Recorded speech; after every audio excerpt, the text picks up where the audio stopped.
After my husband's affair stole everything his mistress's husband came to me. He said I have $420 million. Just say yes, and tomorrow we will sign at the courthouse. Before I continue this story, let me know where you are watching from in the comments below. Hit like and subscribe if you have ever had your own flesh and blood smile in your face while trying to destroy everything you have worked for. You will not want to miss how this perfect family dinner turned into the ultimate revenge. My name is Maya. I am 32 years old, and for my entire life, I have been the designated disappointment of my family. Growing up in Atlanta, my parents Vivian and Desmond were absolutely obsessed with high society. My father was a retired executive, and my mother treated her exclusive country club memberships like full-time jobs. They measured a person's worth entirely by their social status, their designer labels, and their ability to put on a flawless performance for the public. I never fit their rigid mold. I was a practical, hardworking financial auditor. I preferred late nights analyzing corporate accounts over attending superficial gala events. My younger sister Chloe, however, was their absolute golden child. At 29 years old, Chloe called herself a lifestyle influencer, which was really just a polite way of saying our parents funded her vanity projects. She was beautiful, intensely manipulative, and could do absolutely no wrong in their eyes. We were all gathered in the private dining room of the most exclusive country club in the city to celebrate my parents' 40th wedding anniversary. The room was dripping with crystal chandeliers, enormous floral arrangements, and the suffocating scent of expensive perfume. I sat at the table next to my husband of 5 years, Marcus. He was a slick, fast-talking luxury real estate developer who always knew exactly what to say to charm my parents. Across the wide table sat Chloe and her husband, Julian Kensington. Julian was a 35-year-old high school history teacher. He was Caucasian, softly spoken, and always dressed in simple, worn-out sweaters. My family openly despised Julian. They constantly made passive-aggressive jokes about his modest teacher's salary and his supposed lack of ambition. They treated him like a pathetic charity case that Chloe had unfortunately taken pity on. The champagne was flowing freely, and the mood felt strangely celebratory. Marcus stood up from his chair and clinked his silver spoon against his crystal glass to command the room's attention. I smiled up at him, fully expecting him to deliver a touching, rehearsed toast to my parents' enduring marriage. Instead, he reached inside his tailored suit jacket, pulled out a thick stack of legal documents, and dropped them directly onto my plate. The heavy papers landed right on top of my dinner. I stared down at the bold black ink on the first page. It was a petition for the dissolution of marriage. The room went completely still. I looked up at Marcus, my mind struggling to process what was happening. He adjusted his expensive silk tie, offered a chilling smirk, and looked directly at my parents. He announced clearly and proudly that he was divorcing me because he was deeply in love with Chloe, and that she was currently 3 months pregnant with his child. I waited for the explosion. I waited for my father to jump up and defend my honor. I waited for my mother to scream at Chloe for ruining my marriage, but there was no chaos. There were no gasps of horror. Chloe just sat there gently rubbing her flat stomach with a triumphant, smug smile playing on her lips. My mother, Vivian, simply picked up her linen napkin, delicately blotted the corners of her mouth, and let out a long, exhausted sigh. She looked at me not with sympathy, but with pure annoyance. She said I could not possibly be surprised by this outcome. She told me I worked 60-hour weeks burying my face in boring spreadsheets and that Marcus was a powerful man who needed a real woman to nurture him. She actually praised Chloe for stepping up to give him the family he deserved. She then firmly ordered me not to make a scene and ruin her expensive anniversary dinner. My hands shook violently as I looked from my mother to my father, who simply nodded in silent agreement with her cruel words. I turned back to Marcus, my voice trembling as I demanded to know how long they had been sleeping together behind my back. Marcus laughed, a cruel, sharp sound that echoed in the quiet room. He casually admitted it had been going on for over a year. Then he leaned in closer over the table, making sure everyone could hear his next words. He suggested I check my banking application immediately. He proudly declared that he had transferred the entire $120,000 out of our joint savings account that very morning. He told me he used my hard-earned money as a massive cash down payment on a luxury maternity mansion for him and Chloe to raise their new baby in. The sheer audacity of his theft stole the air from my lungs. I pushed my heavy oak chair back, desperately needing to escape this nightmare. But my father Desmond held up his hand to stop me. He signaled the waiter, who promptly brought over a black leather folder containing the bill for the lavish evening. My father took the folder and slid it across the long table until it hit my water glass. He looked me dead in the eye with absolutely no remorse. He said that since I was now a single woman with no children and no real family obligations, I needed to pay the $4,000 dinner bill. He stated with a straight face that Marcus and Chloe needed to save every penny for their new house and their growing family. I sat completely paralyzed, suffocating under the pure evil radiating from my own flesh and blood. Before I could even process the humiliation, the chair across the table scraped violently against the hardwood floor. Julian, the supposedly broke history teacher, stood up to his full height. He did not shout. He did not throw a tantrum. He calmly reached into his worn leather wallet, pulled out an exclusive solid black American Express Centurion card, and tossed it right onto the $4,000 bill. My parents and Marcus stared at the legendary billionaire card in absolute stunned silence. Julian walked around the table, grabbed my shaking hand, and pulled me out of the dining room, guiding me straight into the cool night air of the parking lot. I was hyperventilating, tears stinging my eyes from the massive betrayal. Julian turned to face me, his mild-mannered facade completely gone, replaced by a sharp, calculating intensity. He looked directly into my eyes and delivered a bomb that would rewrite my entire existence. He said, "I am the sole heir to the Kensington real estate empire, and I have $420 million in a trust. Just say yes, and tomorrow we will sign at the courthouse." The morning sun glared through the smudged windows of the Fulton County Courthouse, casting long shadows across the sterile waiting room. I sat on a hard wooden bench, the remnants of last night's brutal betrayal still burning a hole in my chest. Beside me sat Julian. For the 2 years he had been married to my sister Chloe, my family had relentlessly mocked him. They called him a broke loser. They sneered at his cheap cardigans, his scuffed shoes, and his modest salary as a high school history teacher. They treated him like a peasant who was lucky to breathe the same air as Atlanta elite.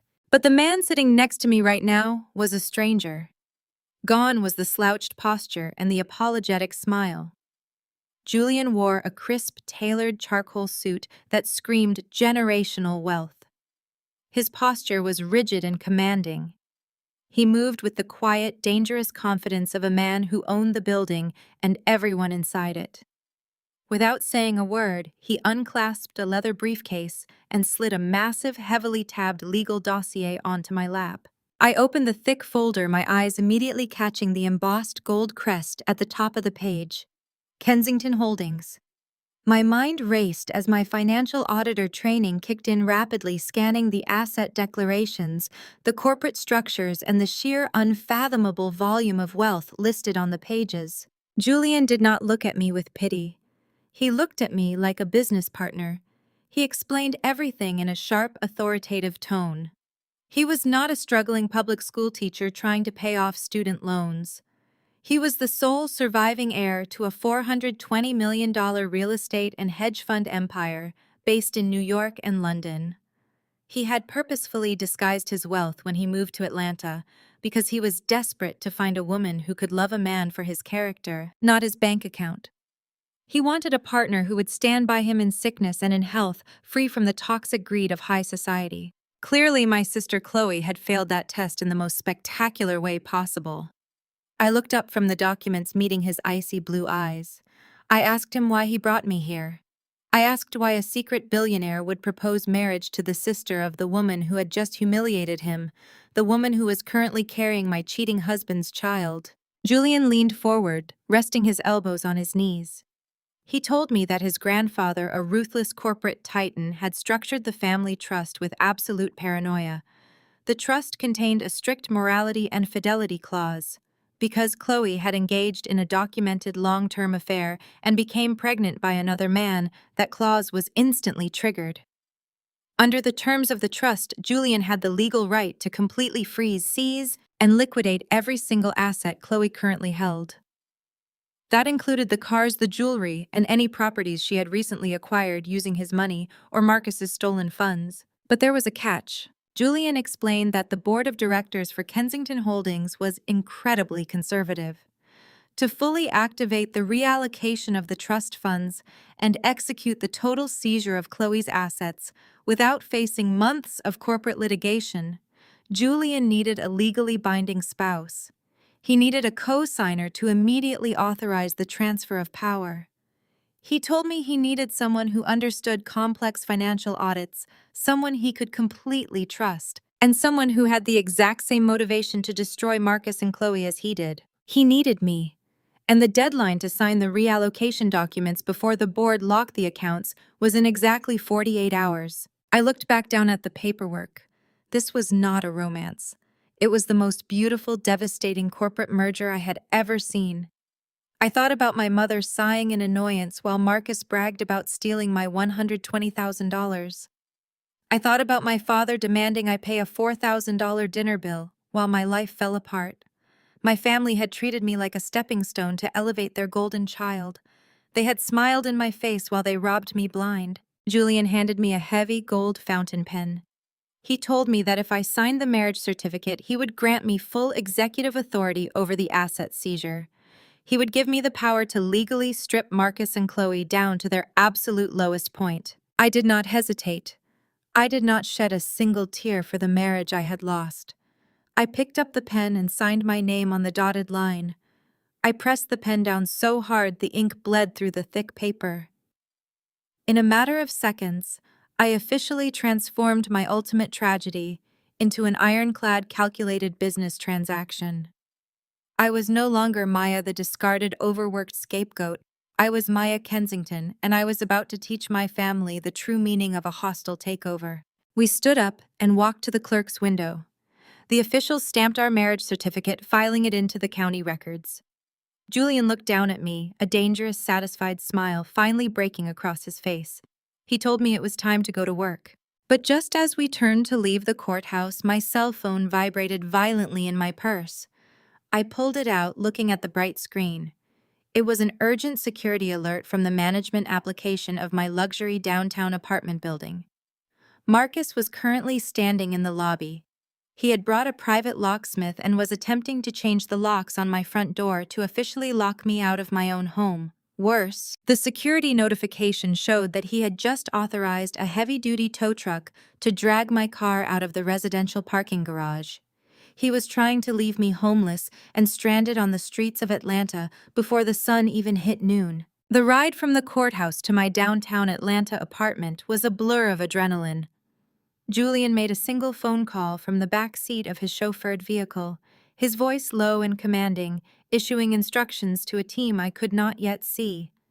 I stared out the tinted window, watching the city skyline approach. Just an hour ago, Marcus thought he had left me broken at a country club dinner table. Now he was trying to leave me homeless and carless. He was about to find out that a cornered auditor is the most dangerous person in the room. We pulled up to the glittering glass facade of the luxury high-rise I had called home for the past 4 years. I stepped out of the vehicle, my heels clicking sharply against the pavement. Julian followed a few paces behind me, blending into the background like a shadow. I pushed through the heavy revolving doors and stepped into the expansive marble lobby. The sound of Marcus laughing echoed loudly across the open space. He was leaning against the concierge desk, dressed in a flashy designer suit, performing for an audience. Beside him stood a burly man in a locksmith uniform and another man holding a clipboard with a towing company logo. Marcus was shaking his head, putting on a brilliant performance for the head concierge, an older man named Thomas, who always seemed to hang on to Marcus's every word. Marcus was loudly explaining that I had suffered a massive mental breakdown. He spun a pitiful tale about how I was a hysterical, crazy, soon-to-be ex-wife, who refused to accept that our marriage was over. He claimed he was just trying to secure his own property before I could destroy it in a fit of jealous rage. I marched straight across the lobby, dropping my purse onto a side table with a heavy thud.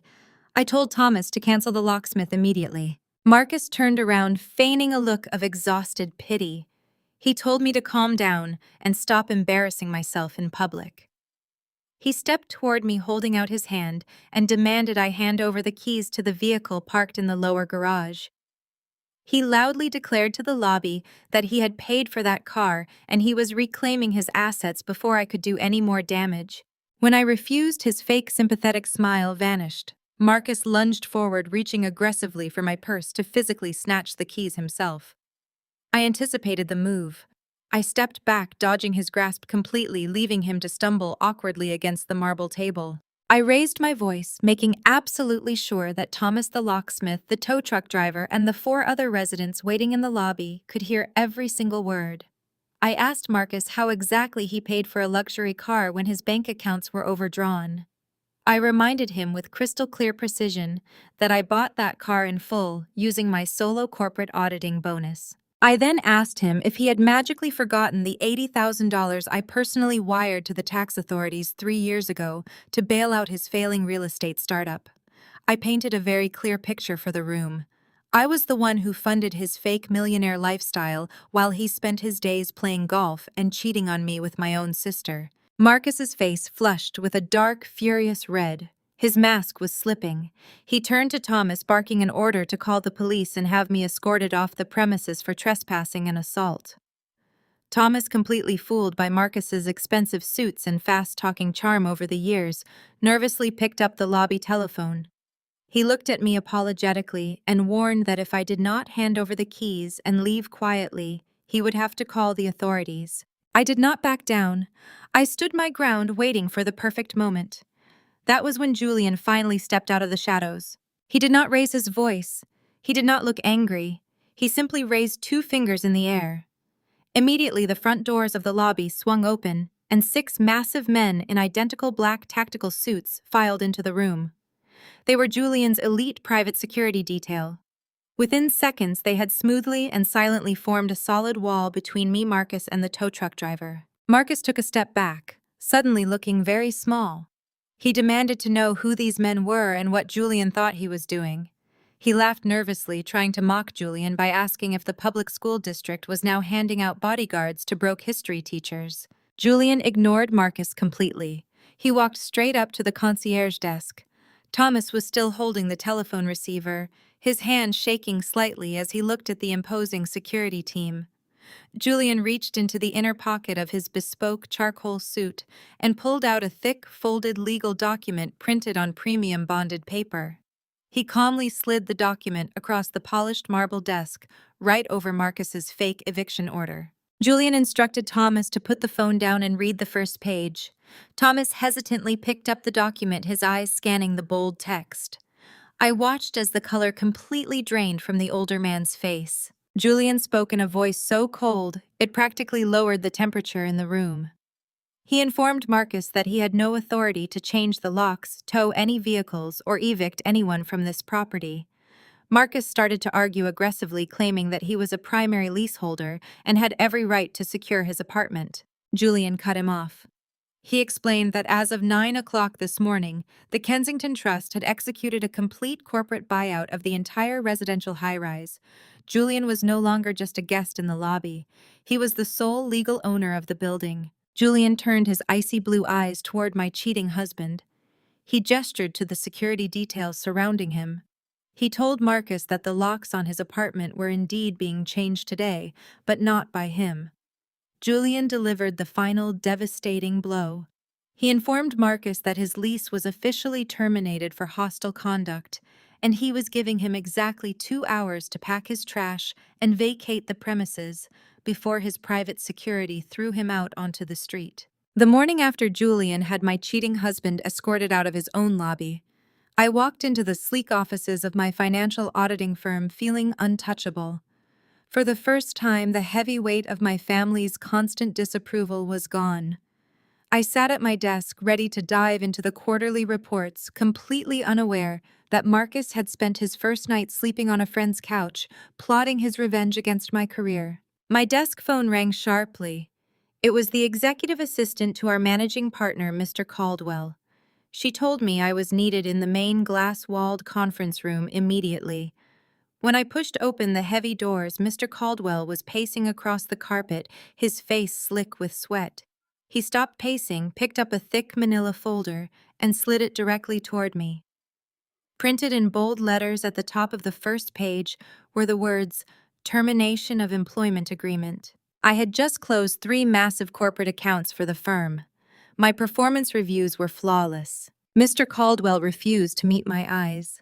He nervously explained that he had received a disturbing phone call late last night from Marcus.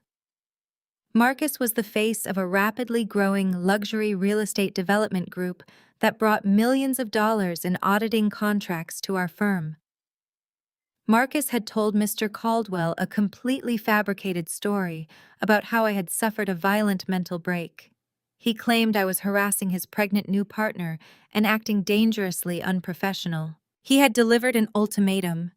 He threatened to pull every single one of his real estate contracts from our firm and convince his wealthy network of developers to blacklist us across Atlanta, unless I was fired immediately for gross misconduct. Mr. Caldwell finally looked at me, his eyes full of panic. He said he was sorry, but the firm simply could not afford to lose that kind of revenue.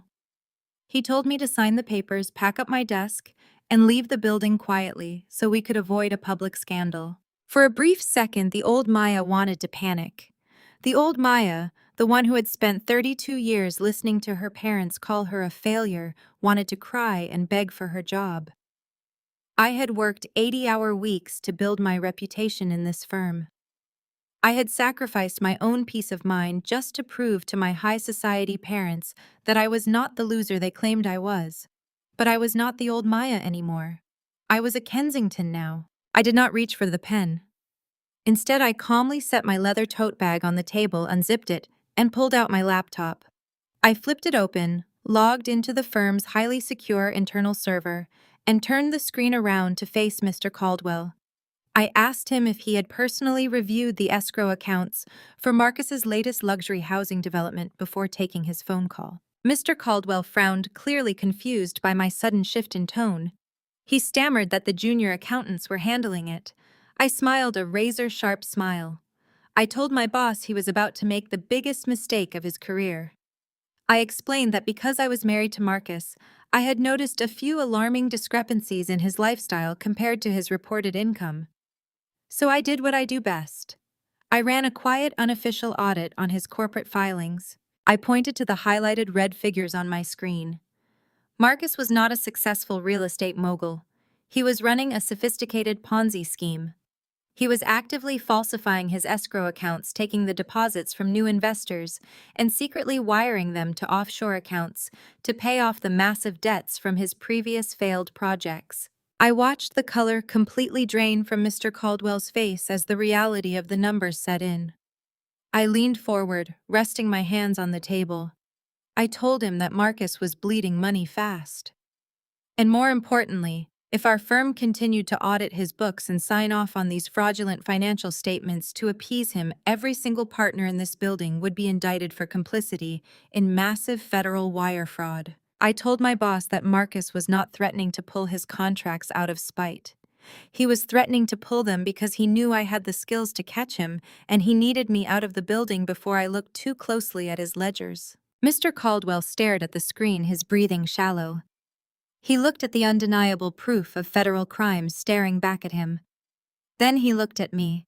The panic in his eyes had vanished entirely, replaced by profound relief.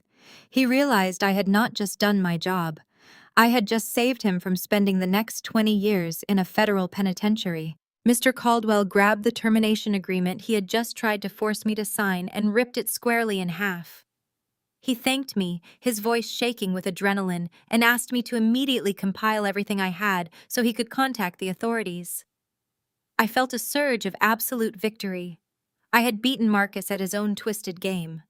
But before I could even close my laptop to begin drafting the report, A sudden violent commotion erupted right outside the conference room. I turned my head just in time to see the heavy glass doors violently swing open.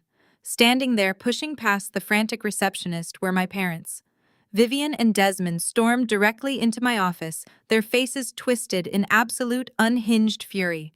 Right in front of my boss, my mother pointed a trembling finger at my face and began screaming at the top of her lungs, demanding to know why I was so bitter and jealous that I had to ruin my pregnant sister's happiness. My mother Vivienne stood in the doorway of the glass-walled conference room, her face twisted in absolute unhinged fury. Right in front of my boss, she pointed a trembling finger at my face and demanded to know why I was so bitter and jealous that I had to ruin my pregnant sister's happiness. My boss, Mr. Caldwell, immediately stood up and quickly exited the room, clearly not wanting any part of this family explosion. As the heavy glass doors clicked shut behind him, I was left alone with the two people who had spent my entire life making me feel like an outsider. My father Desmond stepped forward, his face a mask of furious authority. He slammed his hand down on the polished mahogany table and demanded that I immediately pack up my things and come with them to the family attorney's office. He declared that Marcus was currently standing on the sidewalk with nowhere to go because I had maliciously thrown him out of his own home. He actually had the audacity to tell me that the stress I was causing Chloe was dangerous for the baby. I sat perfectly still, looking at the two of them. I asked my father if he had conveniently forgotten the fact that Marcus had just stolen $120,000 from my savings account to buy a mansion for his mistress. My mother rolled her eyes and let out a dramatic, exhausted sigh. She waved her hand dismissively and said that Marcus was a provider who was just securing a safe future for his new child. She then crossed her arms and delivered a demand so outrageous it actually made me laugh out loud. Vivian told me that since I had aggressively rendered the father of her future grandchild homeless, I needed to make immediate financial restitution. She demanded that I sign over my inherited shares of my late grandmother's estate directly to Chloe. She claimed it was the only fair way to compensate them for the emotional damage and public humiliation I had caused Marcus this morning. I stared at the woman who gave birth to me, completely fascinated by her endless capacity for delusion. She wanted me to give up the only piece of generational wealth my grandmother had left exclusively to me, just to fund the lifestyle of the man who had cheated on me with her golden child. My father stepped closer to the table, adopting the condescending tone he had used on me since childhood. He told me that I was being incredibly selfish. He launched into a heavy guilt trip, listing all the supposed sacrifices they had made to raise me. He reminded me that they had paid for my braces, my piano lessons, and the roof over my head when I was a teenager. He said that family takes care of family, and since I clearly did not value marriage, I owed it to the family to support the sister who was actually fulfilling her duty to carry on the legacy. He told me to stop being a stubborn child and just sign the inheritance transfer papers they had brought with them. I did not raise my voice. I did not cry. The sheer ridiculousness of their demand completely erased any lingering desire I had to earn their approval. I calmly reached into my leather tote bag and pulled out the thick stack of audit reports I had just shown my boss. I dropped the heavy stack of papers onto the table right over their inheritance transfer documents. I told them I was not giving Chloe a single dime of my grandmother's money. I told them that if they really cared about Marcus's financial well-being, they needed to look closely at the papers sitting in front of them. My father frowned, looking down at the complex spreadsheets and highlighted red figures. He asked me what nonsense this was. I leaned forward, keeping my voice ice-cold and perfectly steady. I explained that those papers were the certified internal audit logs for Marcus's luxury real estate development group. I told my parents that their beloved future son-in-law was not a brilliant developer. I broke it down in simple terms so their status-obsessed minds could understand. Marcus was running a massive illegal Ponzi scheme. He was taking deposits from new investors and using them to pay off the massive debts from his older failed projects. I pointed directly at the bold numbers on the top page. I explained that the money Marcus had used to secure the loan for Chloe's new mansion was entirely fraudulent. I told them that I had already submitted copies of these exact financial files to federal authorities. Marcus was not just a cheating husband. He was a white-collar criminal who was about to be indicted for federal wire fraud and embezzlement. I told them that if Chloe was officially tied to his assets, she would likely be investigated as an accessory to the crime. I sat back in my chair waiting for the horror to wash over their faces. I waited for them to realize that the golden child's perfect new life was built on a foundation of stolen money and federal crimes. I waited for them to thank me for warning them before the authorities inevitably seized Marcus's assets. Instead, my mother Vivian let out a sharp, mocking laugh.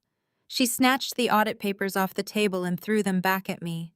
She sneered at me, her eyes filled with absolute contempt. She told me I was a pathetic liar who would say anything just because I was bitterly jealous of my sister's glamorous life. She said my desperate attempt to frame Marcus for fraud was the most embarrassing thing I had ever done. My mother then leaned across the table, a smug, triumphant smile spreading across her face. She proudly declared that Marcus was a financial genius. She told me that just 3 days ago, Marcus had generously allowed her and my father to invest their entire life savings and their retirement fund directly into his newest commercial development project as silent partners. The room went completely silent. My heart stopped beating for a fraction of a second. I looked at their arrogant, satisfied faces, and the devastating reality of my mother's words hit me like a physical blow. My parents had not just given Marcus their blessing. They had just happily handed every single penny of their life savings directly to a desperate con artist. I stared at my mother, completely horrified by the words that had just left her mouth. I tried desperately to break through their thick wall of delusion. I kept my voice as calm and clear as possible, laying out the exact mechanism of a Ponzi scheme. I told them Marcus had absolutely no commercial development project. I explained that whatever glossy brochures, fake architectural blueprints, or projected return sheets he had shown them were nothing but elaborate props designed to steal their money. My father Desmond let out a booming theatrical laugh that echoed off the glass walls of the conference room. He buttoned his expensive suit jacket, looking down at me with pure, unadulterated disgust. He told me I was nothing but a bitter, lonely spinster who could not keep a man happy. He actually said it was pathetic watching me desperately try to ruin my sister's perfectly happy life just because my own existence was so empty and meaningless. Without another word, my father picked up the stack of certified audit papers I had placed on the table. He tore them cleanly in half, then dropped the pieces onto the carpet like garbage. He grabbed my mother's arm, and the two of them marched out of the office, heads held high, completely convinced they were ascending to the very top of Atlanta high society. I watched them go, knowing they had just happily sprinted right off a financial cliff. I did not waste time shedding tears over their arrogant delusion.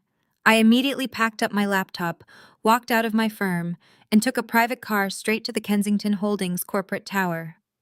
Julian was waiting for me in his penthouse office.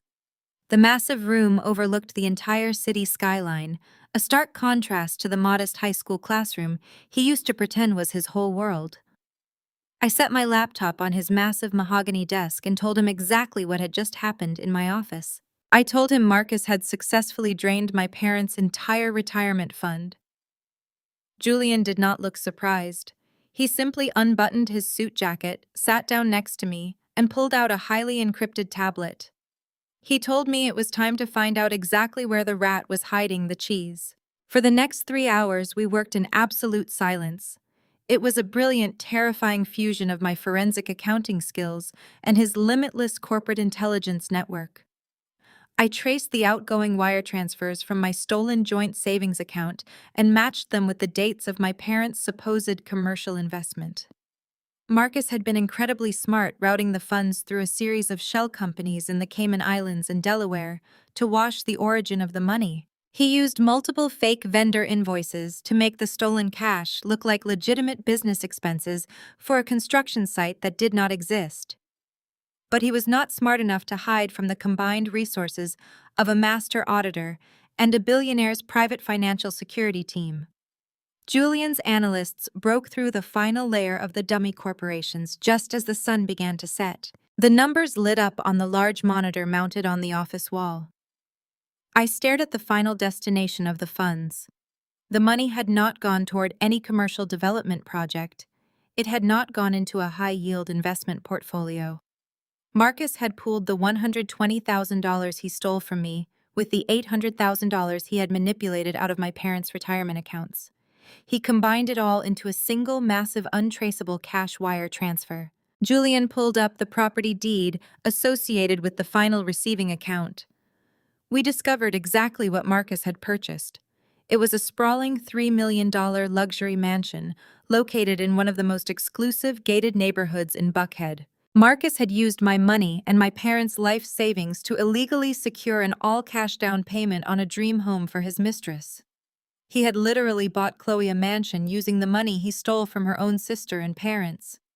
A cold, sharp sense of clarity washed over me. Marcus thought he had outsmarted everyone. He thought he could hide behind corporate loopholes and fake investments while living like a king. He believed his charm made him untouchable. And my parents were too blinded by their greed to see they were funding his crimes. Just as Julian and I were finalizing the financial dossier to hand over to the federal authorities, my cell phone buzzed brightly on the desk. It was an Instagram notification. Chloe had just gone live on her public profile. I tapped the screen and Julian leaned in to watch. There was my sister standing in the grand sweeping foyer of her newly purchased $3 million mansion. She was twirling around, squealing in delight, waving her hand at the camera to show off a massive, incredibly tacky diamond ring on her finger. She looked directly into the camera lens with a wicked, gloating smirk. She officially invited the entire Atlanta elite to her lavish housewarming party that upcoming weekend. Then she stared dead into the lens and specifically addressed me by name, mockingly demanding I show up so I could see what a real successful marriage looked like. I stared at the glowing screen of Julian's tablet, watching my sister parade around a $3 million foyer built entirely on stolen money. Chloe laughed directly into the camera lens, her eyes gleaming with malice as she mocked my empty bank account and challenged me to show my face at her grand housewarming gala this Saturday. She believed she had won. She believed she was untouchable. Julian reached over and calmly tapped the screen, cutting off Chloe's shrill voice. The sudden silence in his expansive penthouse office felt electric.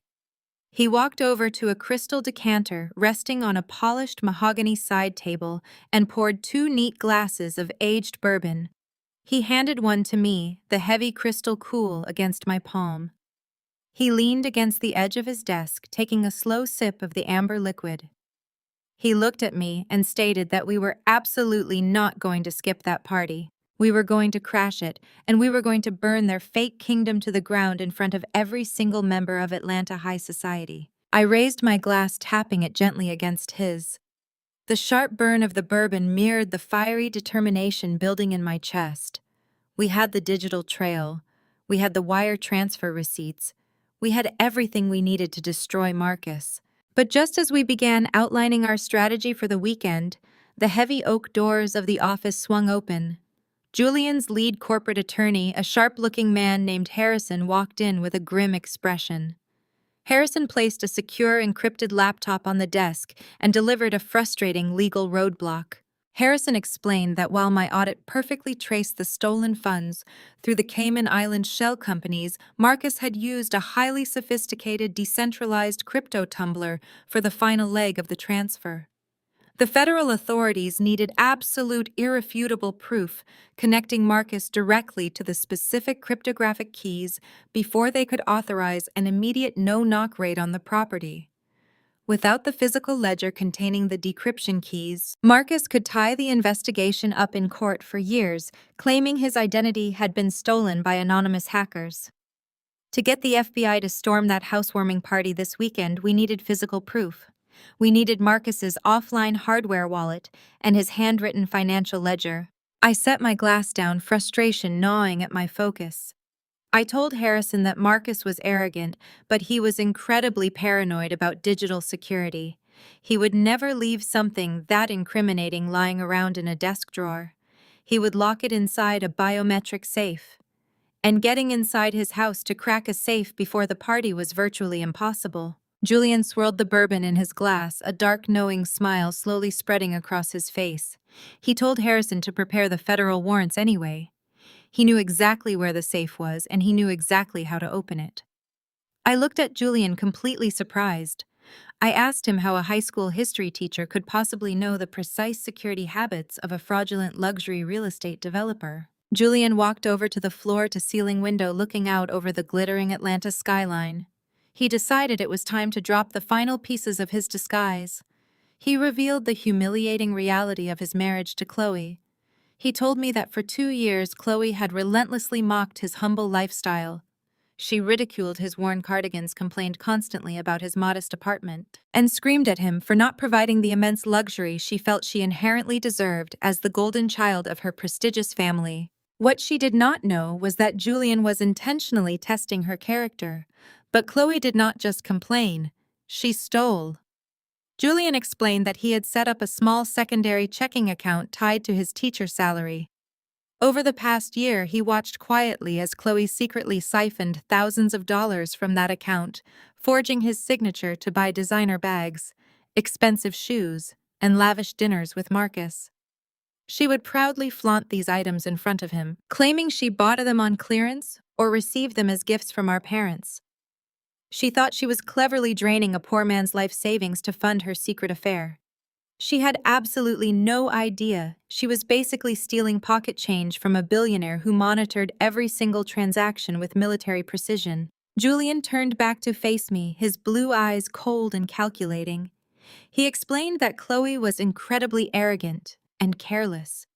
During one of her secret shopping sprees with Marcus, she had used Julian's stolen credit card to purchase a highly specialized fireproof biometric safe. The receipt was automatically emailed to Julian's secure server. Chloe had bragged to her friends via text messages Julian had legally subpoenaed during their divorce discovery that Marcus kept all his secret offline ledgers in that exact safe inside his home office. Even better, Julian explained with a satisfied smirk, Chloe was entirely lazy. When she set up the biometric lock for Marcus, she registered her own thumbprint as the secondary emergency access because Marcus frequently forgot his passwords. Julian told me that we did not need to break into the safe. We just needed to force Chloe to open it for us during the party. Harrison nodded, a predatory gleam in his eye. He promised to have the FBI Financial Crimes Unit on standby outside the gated community this Saturday. They just needed the signal that the ledger was secured. Harrison closed his laptop and left the office, leaving Julian and me alone to finalize the trap. We spent the next hour mapping out the floor plan of the new mansion, using the real estate listings Marcus had foolishly left public. We knew where the office was. We knew the guest list. We knew exactly how to back them into a corner. Suddenly, a sharp knock echoed through the room. The door opened, and Julian's private investigator, a broad-shouldered man in a dark suit, stepped inside. He did not say a word. He simply walked over to the desk, dropped a thick, sealed manila folder onto the polished wood, and walked back out. Julian picked up the folder. He explained that he had used the emergency medical discovery clauses from his ongoing divorce proceedings to obtain Chloe's recent prenatal hospital records. He needed to officially establish paternity timelines for the legal separation. He broke the seal and pulled out the crisp medical documents from the private clinic Chloe had visited just last week. Julian scanned the first page. His eyes darted across the diagnostic results and the genetic screening data. I watched his posture stiffen for a fraction of a second. Then a low, rumbling chuckle escaped his throat. The chuckle quickly escalated, echoing off the high ceilings as Julian burst into dark, uncontrollable laughter. He tossed the medical file across the desk, so it landed right in front of me. He looked at me, his eyes blazing with pure, undeniable victory. He told me to read the genetic screening results. Chloe had just invited the entire city to celebrate her perfect new family with my cheating husband. But the paperwork sitting on the desk proved a truth so explosive it was going to destroy her life before the FBI even walked through the door. The Buckhead neighborhood was paralyzed by the volume of luxury vehicles lining the pristine streets. Marcus and Chloe had spared absolutely no expense for their housewarming gala. Through the floor-to-ceiling windows of the $3 million estate, I could see the pinnacle of Atlanta high society mingling inside. Local politicians sipped top-shelf champagne, while prominent bank executives laughed at Marcus's jokes. It was a perfectly crafted illusion of limitless wealth, and every single brick, every drop of champagne, and every valet ticket was paid for with stolen money. I sat in the back of the custom black Maybach watching the scene unfold from behind heavily tinted windows. Julian sat beside me adjusting the cuffs of his bespoke midnight blue Savile Row suit. The slouching, apologetic high school history teacher in the faded cardigans was entirely gone. In his place sat the cold, calculating heir to a $420 million empire. Through the windshield, I spotted my sister holding court on the sweeping front portico. Chloe threw her head back in theatrical laughter, making sure the massive diamond ring on her finger caught the outdoor lighting. She was wearing a custom emerald green silk gown. I felt a sharp, icy sting of recognition. I knew exactly how much that dress cost. I had seen the boutique invoice hidden in Marcus's fraudulent offshore ledger just 3 days ago. She was literally wearing the money Marcus had drained from my joint savings account. She was parading around in my stolen future. Julian turned to me, his ice blue eyes locking onto mine. He asked if I was ready to take my house back. I nodded and smoothed the fabric of my own gown. I was not wearing the sensible, modest business attire my family had always criticized. I was draped in a breathtaking backless haute couture masterpiece Julian had ordered directly from Paris. I looked exactly like what I was, a powerful woman arriving to collect a massive debt.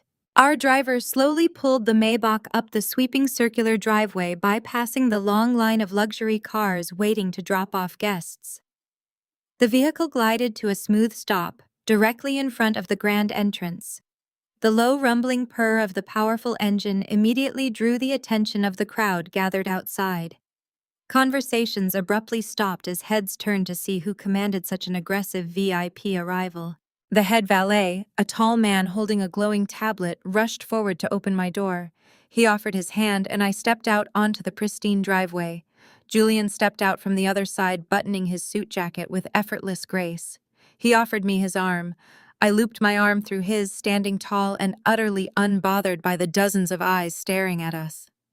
The head valet stepped squarely into our path, holding up a hand to block us from ascending the marble stairs. He politely but firmly stated that this was a strictly private invite-only event. He made it very clear that if we were not on the approved list, he would have to ask our driver to move the vehicle off the premises immediately. He was simply following the strict instructions Marcus had given him to keep any unwanted family members away from his perfect night. Julian did not argue with the man. He simply reached into the inner pocket of his tailored jacket, pulled out an exclusive solid black American Express Centurion card, and seamlessly slid it into the breast pocket of the valet's uniform. Julian leaned in slightly, his voice dropping to a low, authoritative whisper. He told the valet that the car was to remain parked exactly where it was keeping the engine running, because the current residents of this mansion were going to need a quick getaway very soon. The valet's eyes widened as he felt the heavy metal card. He looked at Julian's commanding expression, immediately stepped aside and bowed his head, abandoning the guest list protocol. Julian and I ascended the wide marble steps together, moving with synchronized, predatory grace. We crossed the threshold and stepped into the massive, glittering grand foyer of the mansion. The sheer scale of the event was staggering, but I did not let the opulence intimidate me. Every piece of custom furniture and every crystal chandelier belonged to me and the Kensington Trust.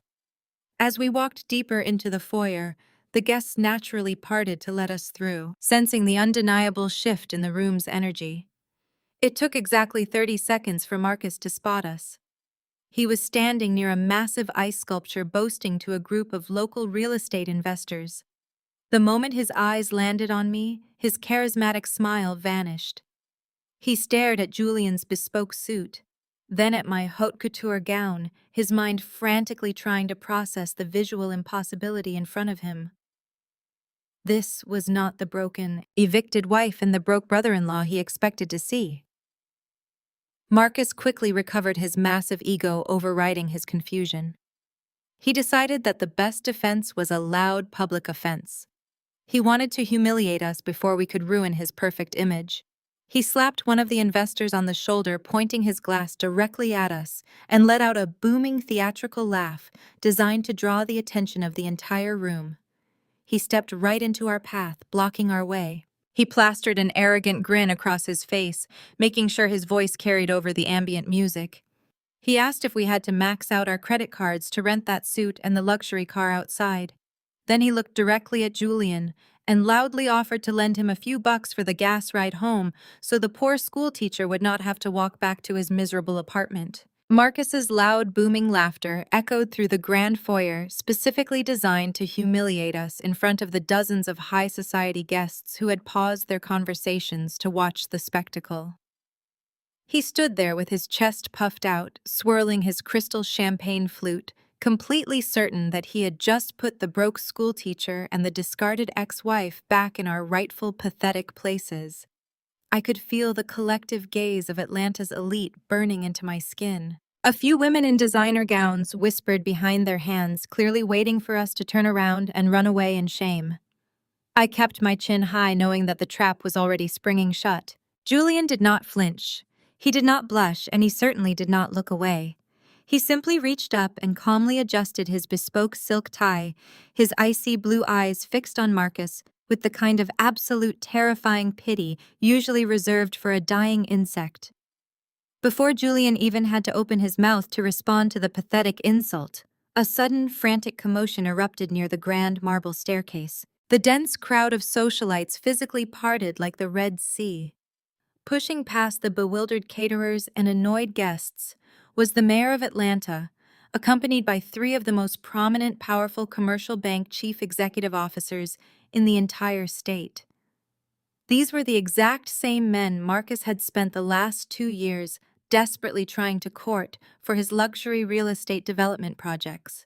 Marcus's eyes lit up the moment he saw them. He immediately turned his back to us, practically drooling at the golden opportunity to network.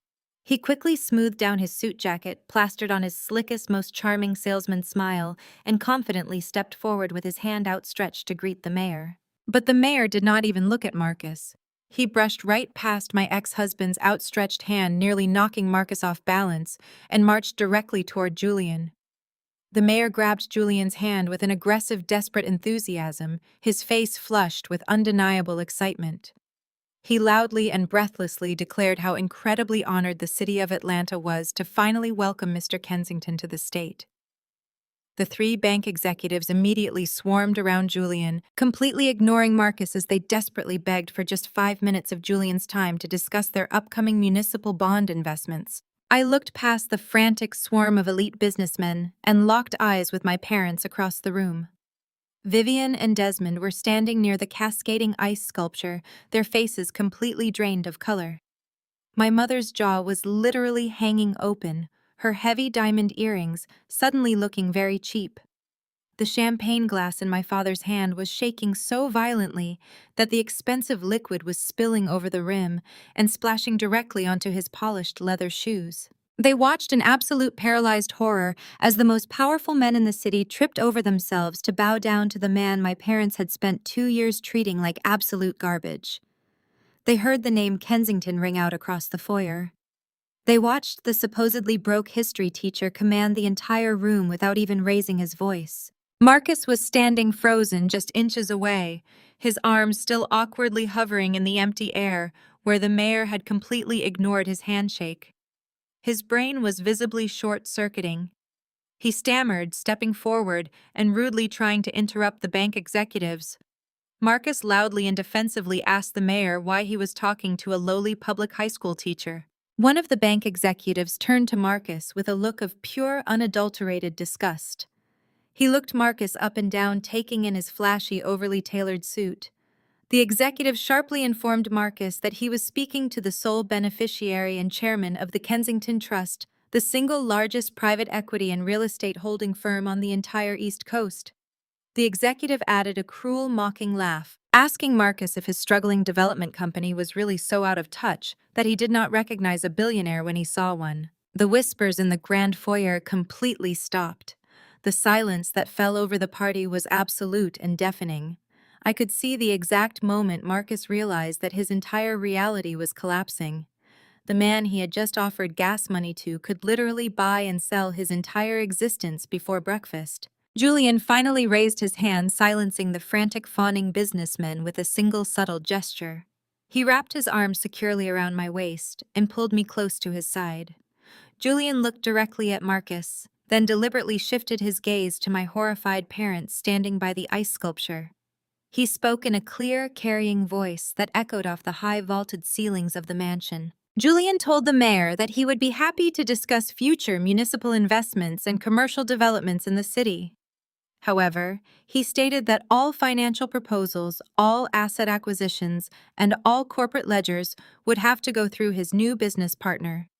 Julian then loudly and proudly introduced me to the room. He did not introduce me as his sister-in-law. He did not introduce me as Marcus's discarded ex-wife. He introduced me as his legally wedded wife, Maya Kensington, the new chief financial officer of Kensington Holdings. The gasp that rippled through the crowd was loud and instantaneous. My mother actually grabbed the edge of the buffet table to keep her balance. The look of absolute terror in her eyes was the most satisfying thing I had ever seen. She realized that the daughter she had cast aside, the daughter she had allowed Marcus to rob blind, now held the keys to a billion-dollar empire. But the person taking this the hardest was Chloe. My sister had been standing near the grand staircase watching her entire fraudulent kingdom turn to dust in a matter of minutes. The man she had cheated on was a secret billionaire. The sister she had mocked was now his wealthy, powerful wife.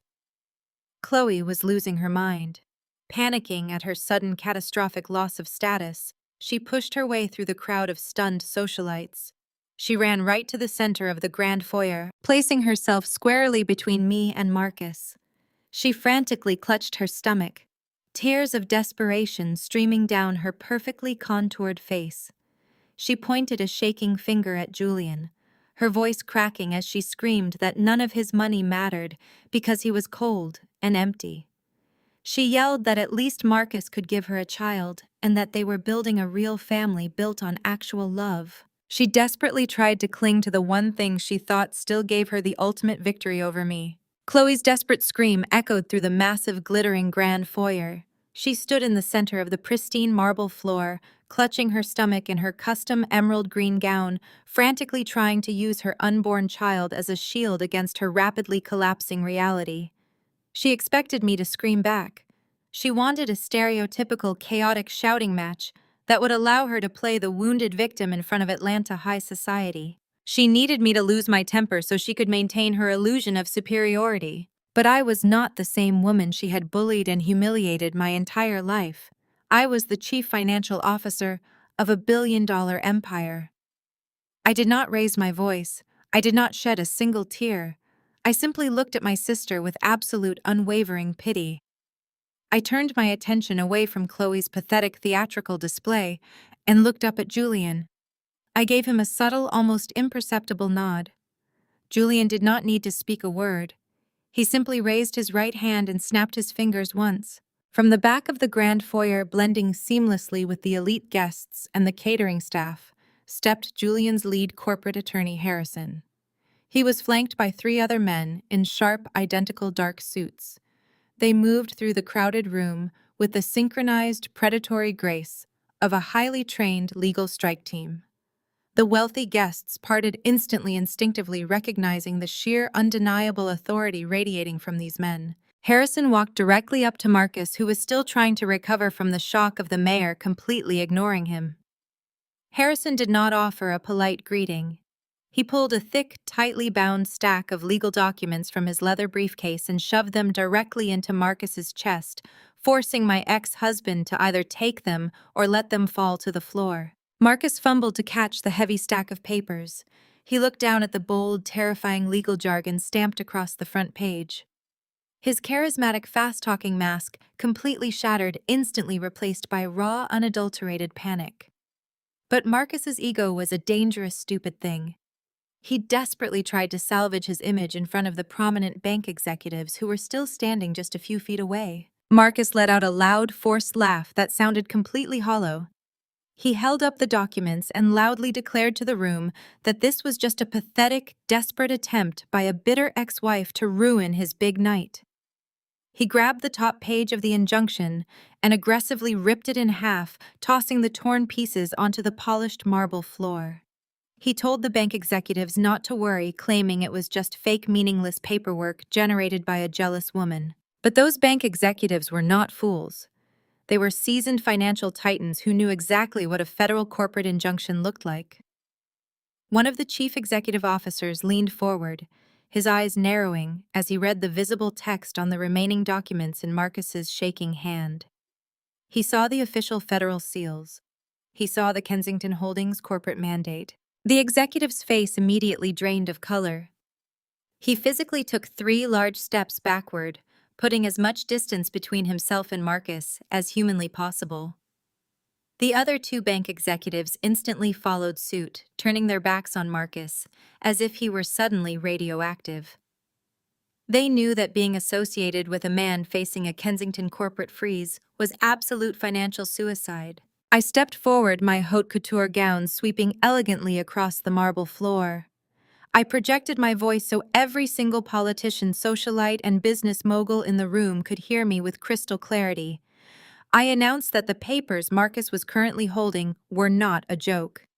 I informed the room that as of 1 hour ago, a global corporate lien had been officially executed against every single asset bearing his name. I looked Marcus dead in the eye and delivered the fatal blow. I told him that my audit had successfully traced every penny of his fraudulent real estate empire. I explained that Kensington Holdings had legally frozen his domestic checking accounts, his offshore shell companies, and every single line of credit he possessed.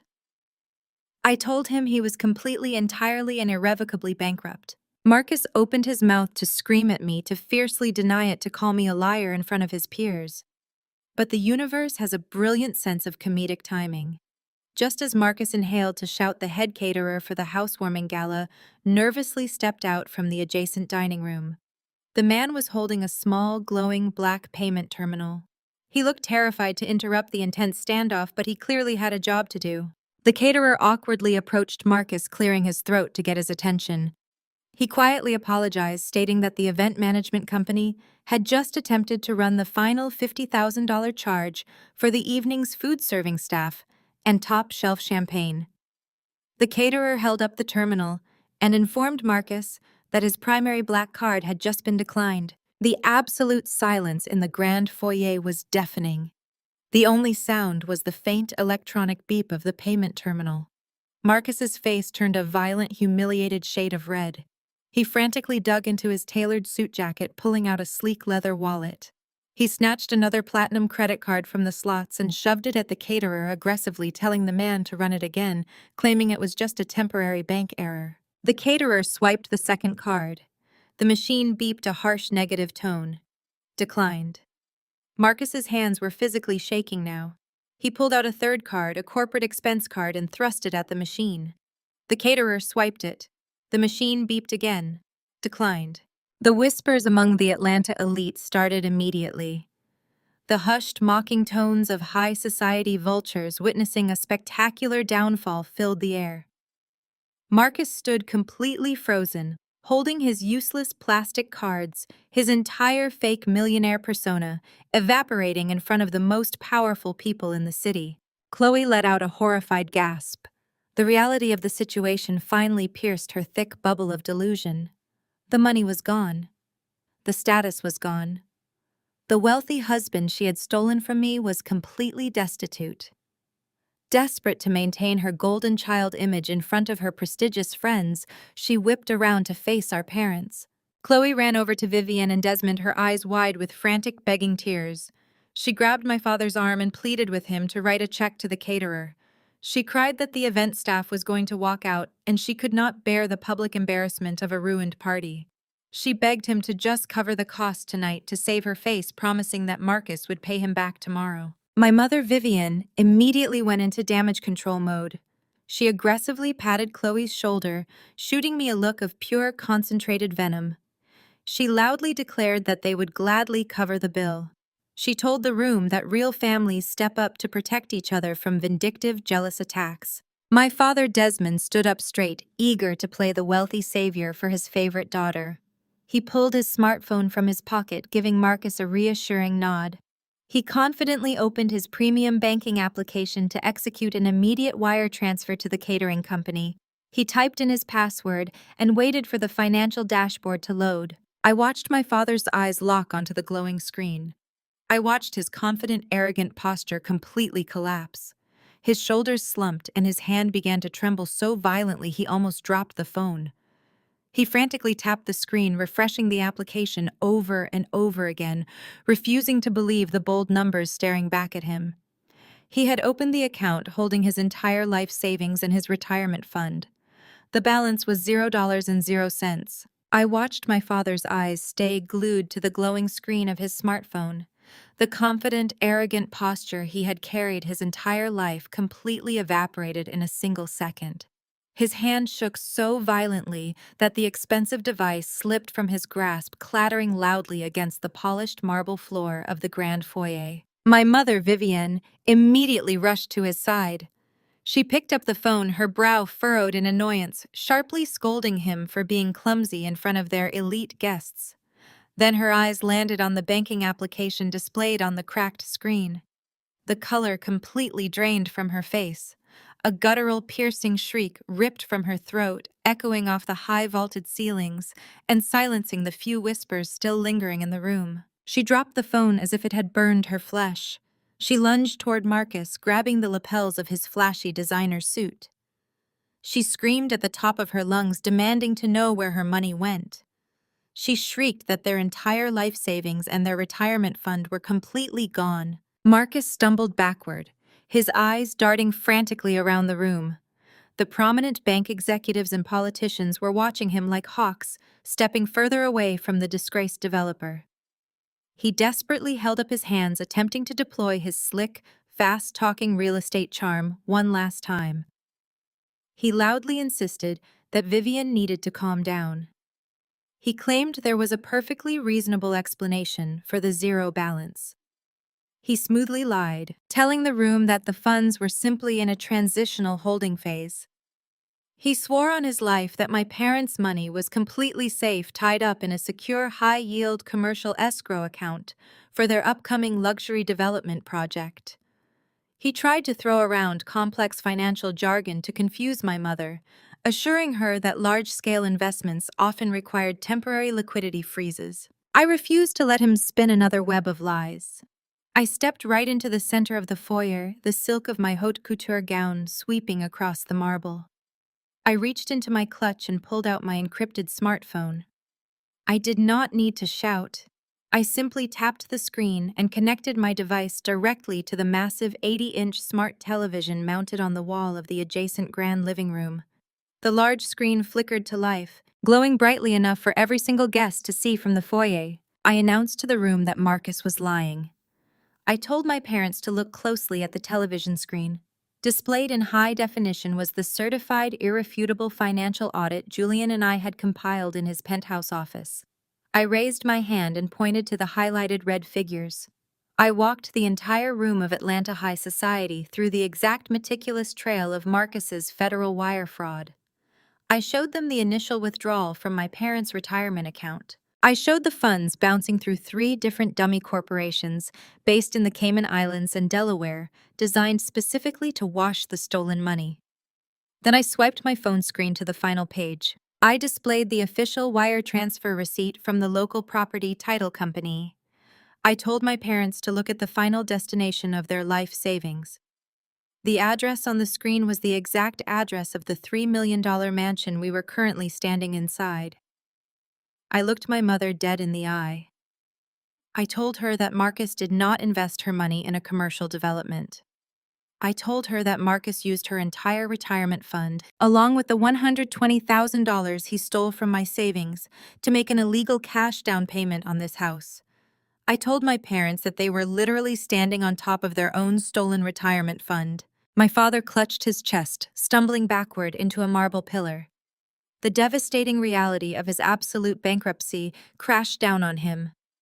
My mother let out a horrified, broken sob, realizing she had handed her entire future to a con artist just to spite me. The elite guests began murmuring in disgust, shaking their heads at the spectacular display of greed and foolishness. Chloe saw the walls closing in on her. Her perfect housewarming gala had turned into a federal crime scene. Her wealthy friends were staring at her with pure contempt. Desperate to maintain her golden child image and escape the crushing humiliation, Chloe resorted to her ultimate, most manipulative weapon. She threw her hands over her face and began to hyperventilate. She collapsed dramatically against the grand sweeping staircase, clutching her stomach with both hands. She wailed at the top of her lungs, crying huge, theatrical tears. She screamed at me to stop attacking them. She cried that she was a fragile, pregnant woman, and that the immense stress I was causing was going to harm her baby. She looked at Marcus desperately, trying to rally him to her side. She screamed that they were building a real family built on actual love, and that my bitter jealousy was going to destroy their innocent child. She expected the crowd to soften with sympathy. She expected the guests to turn on me for stressing a pregnant woman. Instead, Julian stepped forward. He moved with the calm, terrifying grace of a predator closing in for the final kill. He reached inside the breast pocket of his bespoke suit jacket and pulled out a crisp manila folder. He held it up high in the air for the entire room to see. He looked down at my sister, a dark, chilling smile spreading across his face. He told Chloe that her dramatic performance was actually the funniest part of the entire night. He casually flicked the folder open. He announced to the dead silent room that he had used the medical discovery clauses in their ongoing divorce proceedings to obtain her official hospital records. Julian looked directly at Marcus, his commanding voice echoing through the grand foyer. He stated that according to the prenatal genetic screening Chloe took just last week, Marcus was absolutely not the father. Julian did not wait for my sister to finish her pathetic performance. He held the crisp manila folder in his left hand while pulling his encrypted smartphone from his pocket with his right. With a few swift practice swipes on his screen, he bypassed the mansion local network and hijacked the massive 80-inch smart television mounted on the wall. The screen flickered instantly, replacing the financial audit with a high-resolution scan of Chloe official medical records from a private prenatal clinic in Midtown. The document was a comprehensive genetic paternity screening. The text was large, bold, and absolutely impossible to misinterpret. Julian pointed directly at the glaring red numbers at the bottom of the page. He projected his voice so that every single politician, socialite, and bank executive in the grand foyer could hear him with perfect clarity.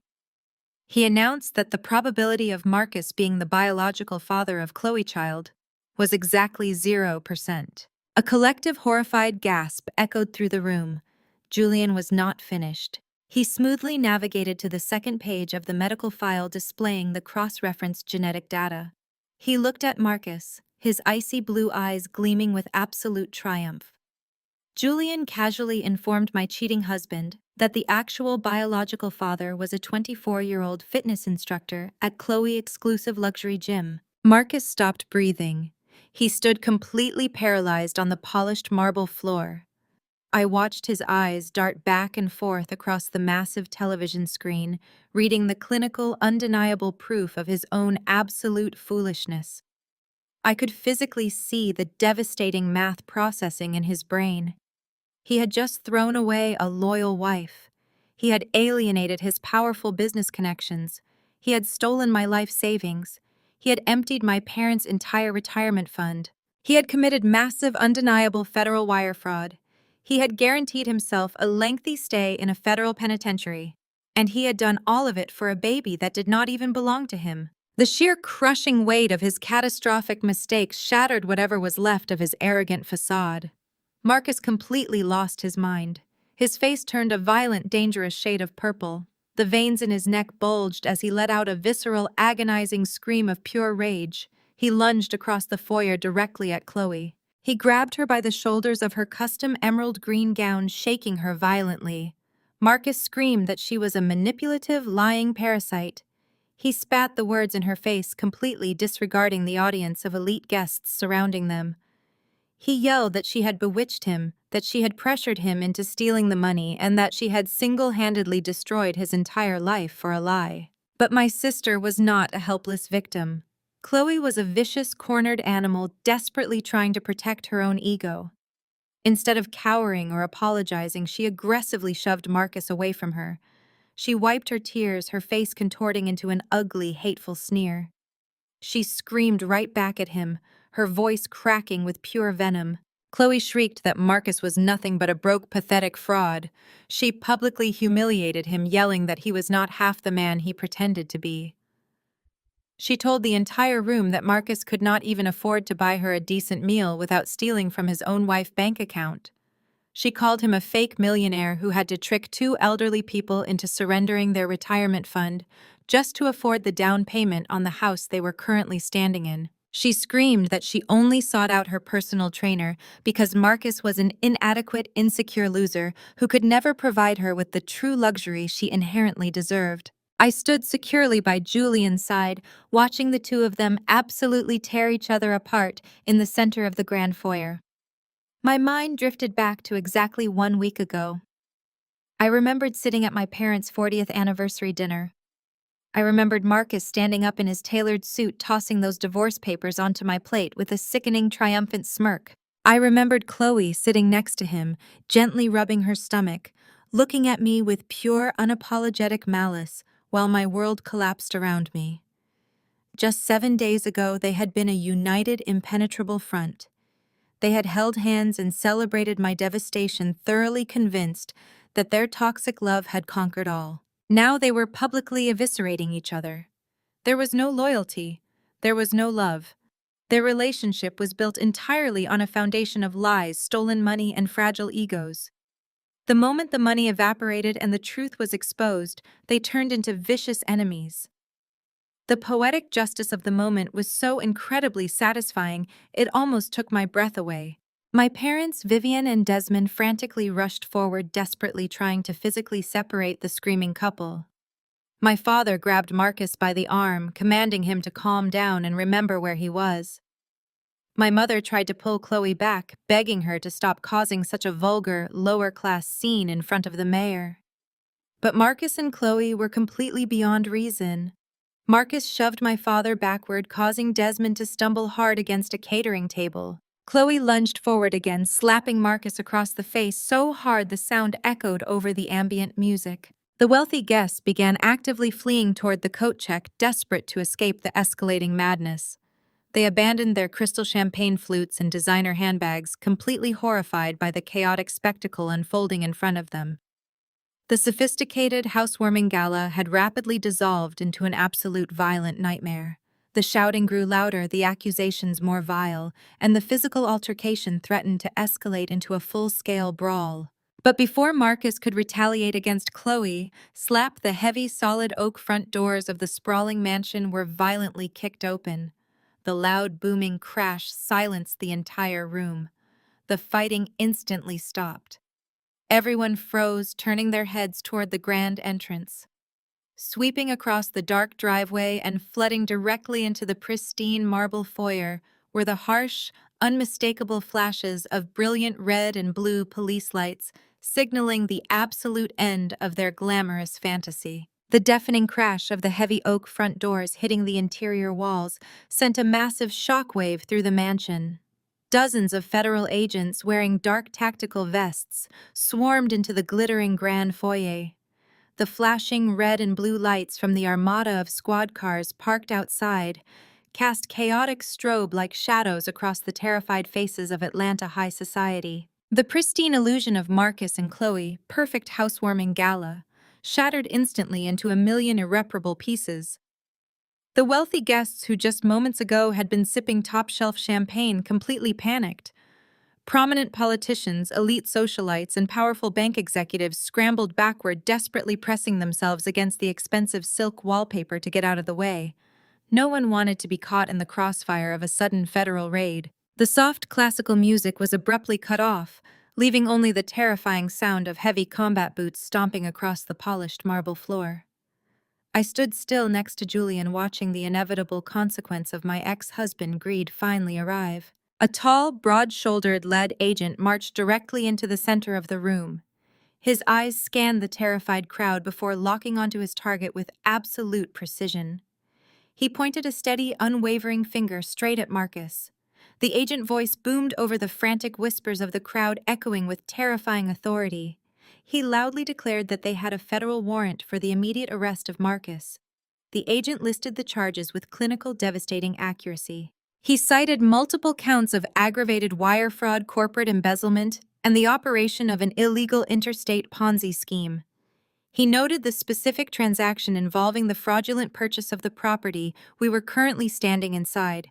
Marcus' face, already pale from the public exposure of his financial ruin and fake paternity, turned an ashen, sickly gray. His entire body trembled violently as the reality of the tactical vests and the handcuffs clicking in the agent hands set in. This was not a civil lawsuit he could charm his way out of with a slick smile. This was the federal government, and they had come to lock him in a concrete cage for a very long time. Marcus took a frantic step backward, his expensive designer shoes slipping slightly on the marble floor. He desperately looked around the massive room, his eyes wide and wild, searching for any possible escape route. But the grand entrance and the hallway exits were completely blocked by armed federal agents. Realizing he could not run, Marcus resorted to the most pathetic, cowardly tactic he had left in his arsenal. He frantically turned to my father, Desmond. Marcus grabbed the lapels of my father-tailored suit jacket, practically using the older man as a human shield against the approaching federal authorities. Marcus began to beg, his voice cracking with high-pitched, humiliating desperation. He pleaded with Desmond to do something right now. He begged my father to call his powerful friends in the district attorney office to use his elite legal connections to halt the arrest. Marcus cried that they were family, that this was all a massive misunderstanding, and that he just needed a good lawyer to clear his name. He promised Desmond that if he saved him, he would find a way to get the stolen retirement money back. Desmond stood rigid, staring at the pathetic, sweating con artist clinging to his jacket. Just minutes ago, my father had been fiercely defending Marcus, ready to crown him the brilliant savior of our family legacy, but the undeniable truth had finally pierced through my father's thick skull. He looked at the massive television screen still displaying the audit trail proving his entire life savings had been stolen to buy this very house. He looked at the federal agents closing in. Desmond realized that if he intervened, he would not be saving a family member. He would be obstructing justice for the man who had just bankrupted him and left him facing his twilight years with absolutely nothing. A look of pure, unadulterated hatred washed over my father's face. He said nothing. Desmond simply raised his hands violently, shoved Marcus off his chest, and took 3 large, deliberate steps backward. He completely abandoned his beloved golden son-in-law. Stripped of his human shield, Marcus stumbled forward. Before he could even regain his balance, 2 federal agents lunged. They tackled Marcus hard, slamming him face first right onto the cold, polished marble floor of the grand foyer.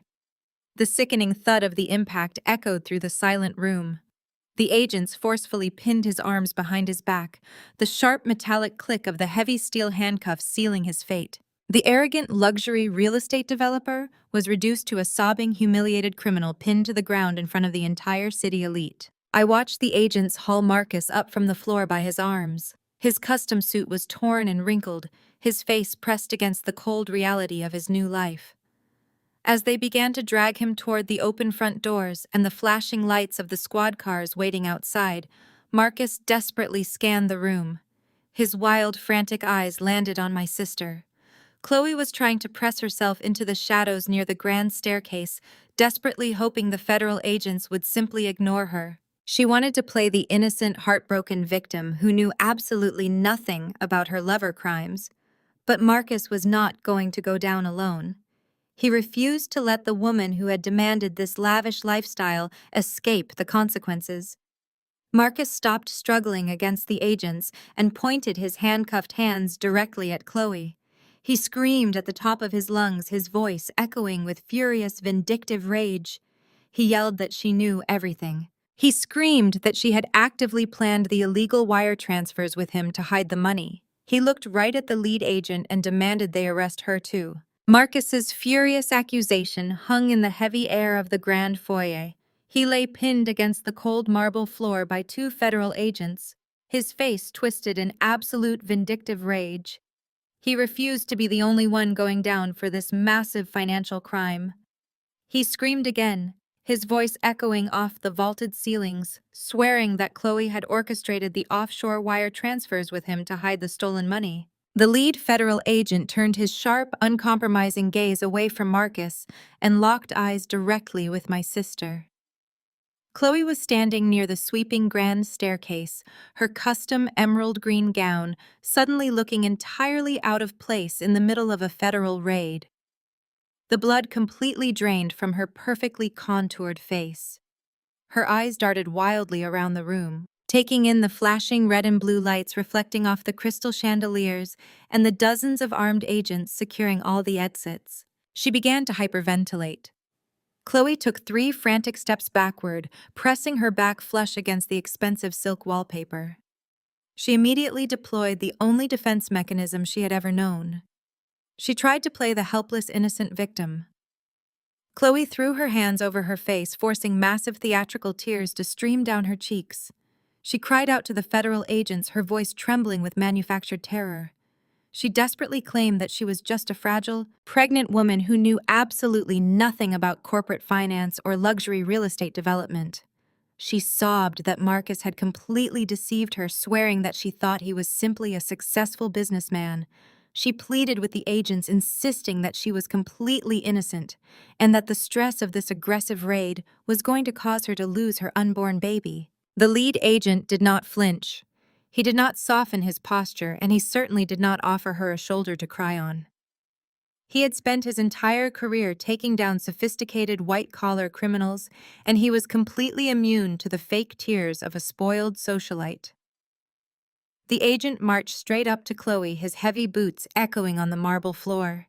He stood inches away from her and spoke in a cold, authoritative tone that sliced right through her pathetic performance. He informed Chloe that based on the digital evidence they had already gathered, she was officially classified as a person of interest and an active accessory to federal wire fraud and corporate embezzlement. The agent did not put her in handcuffs right then, but he made her immediate reality terrifyingly clear.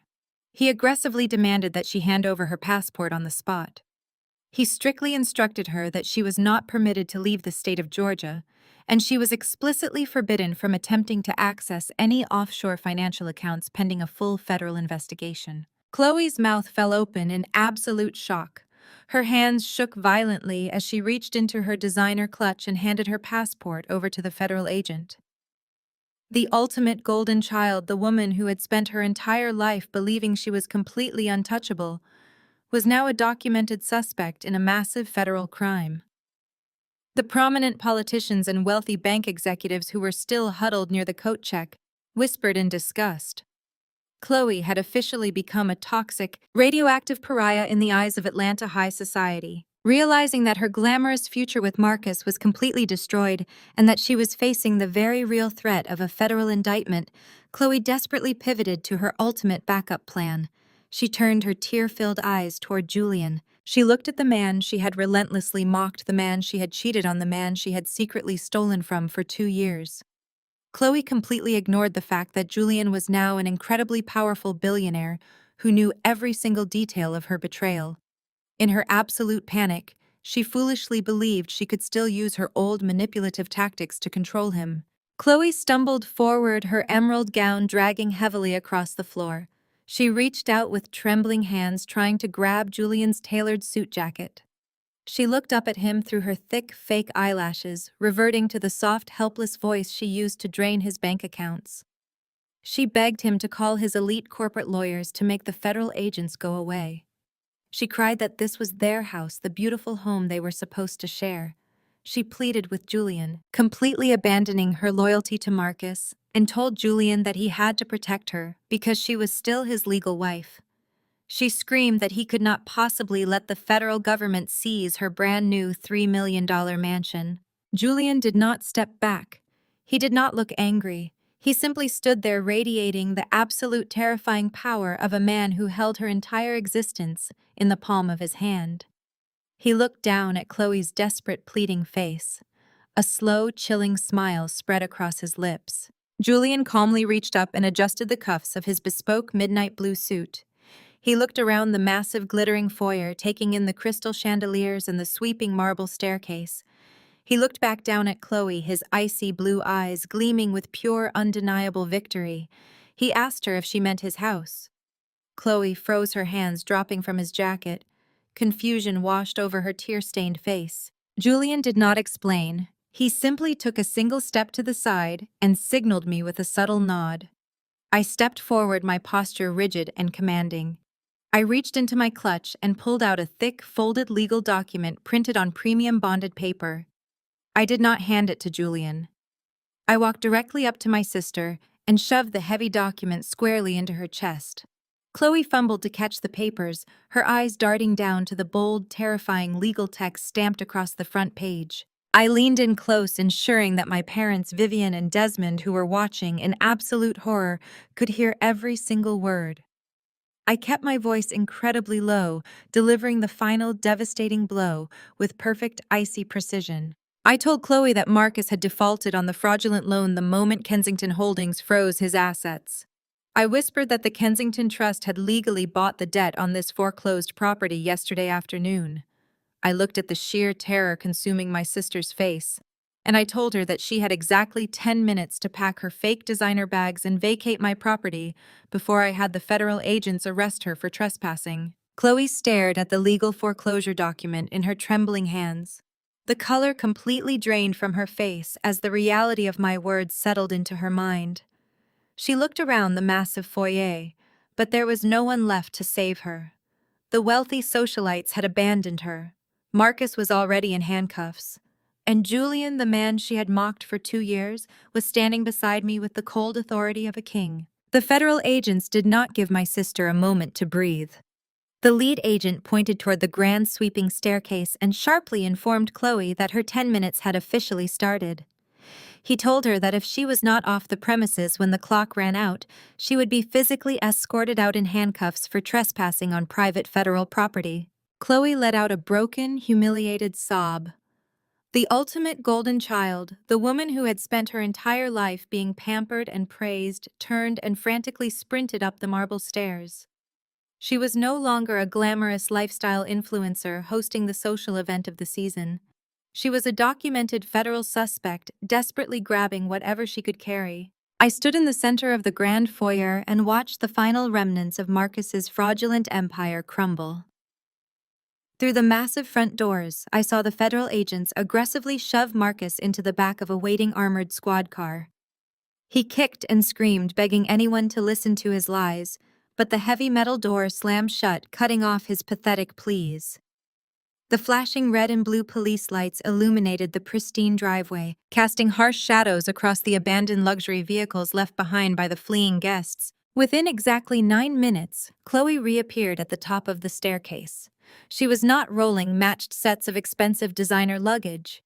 The federal agents had already secured the master bedroom, seizing any assets of value pending the investigation.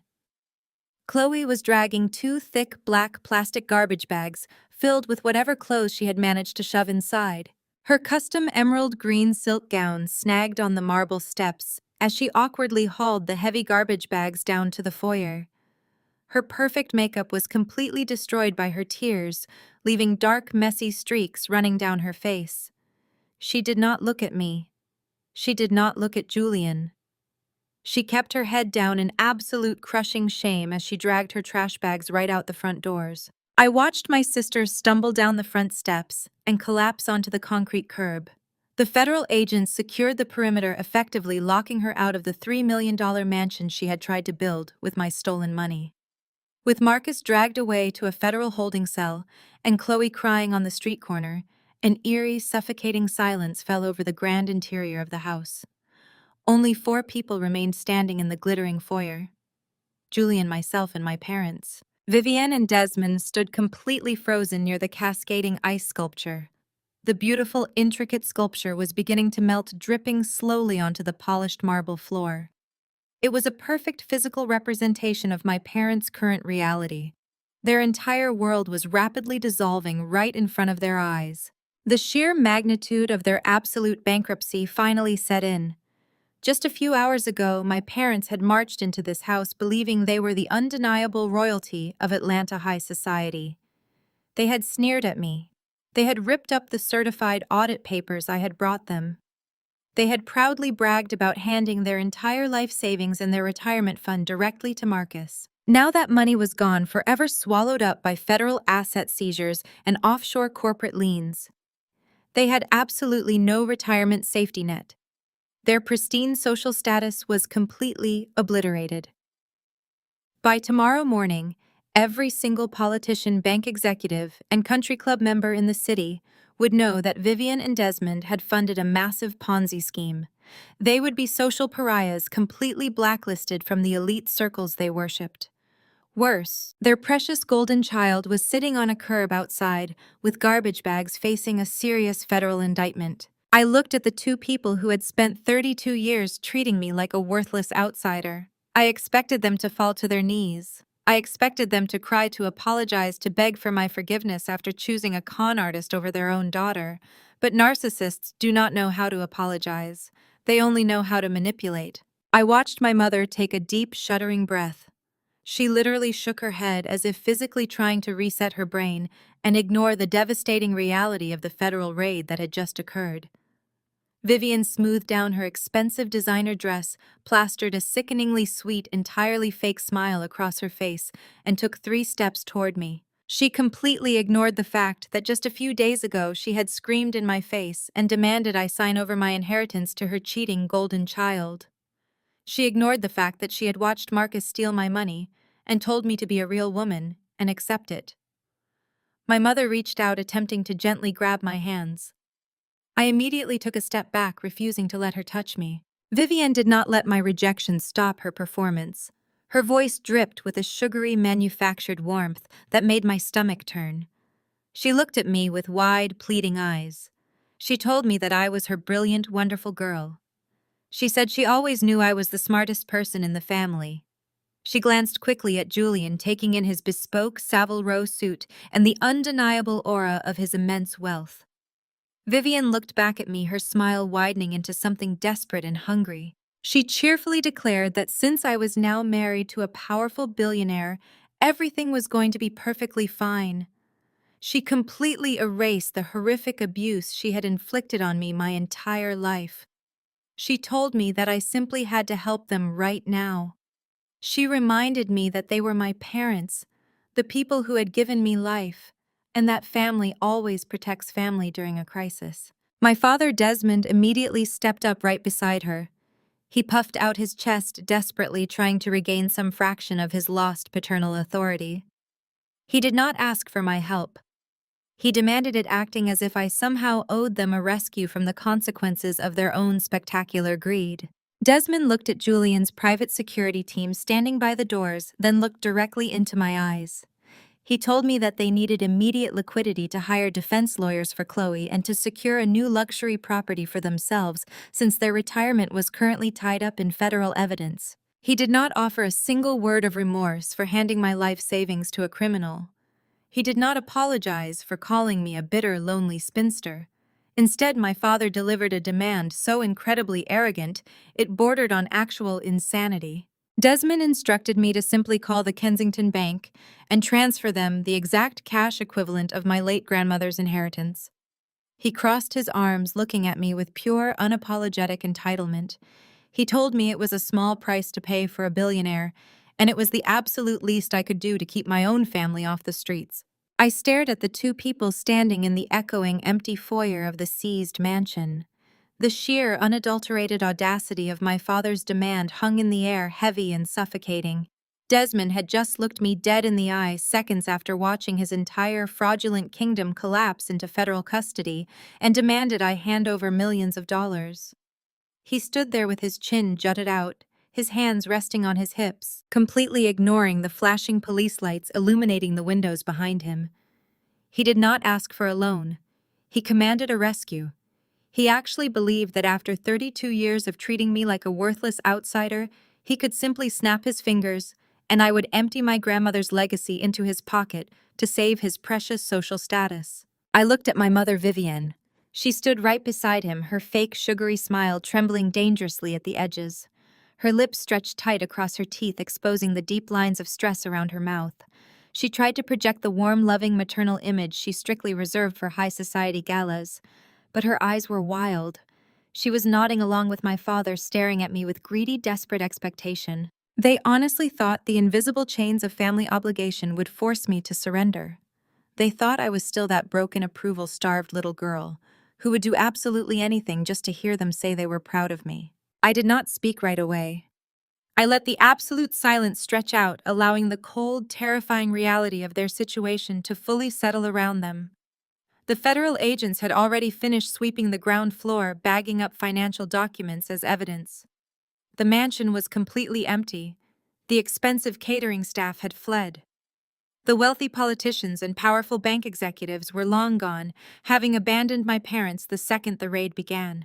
The only people left in the glittering stolen house were Julie and myself and the two strangers who shared my DNA. I looked directly at my mother and asked her if she remembered what she said to me exactly 1 week ago.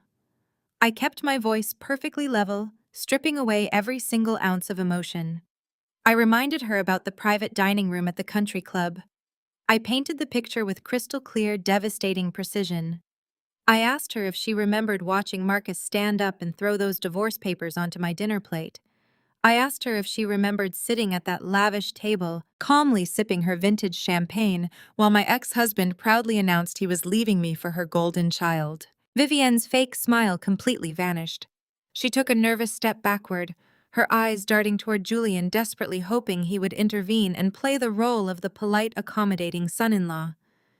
But Julian simply stood behind me, his hands casually tucked into the pockets of his tailored trousers, watching my parents squirm with absolute satisfaction.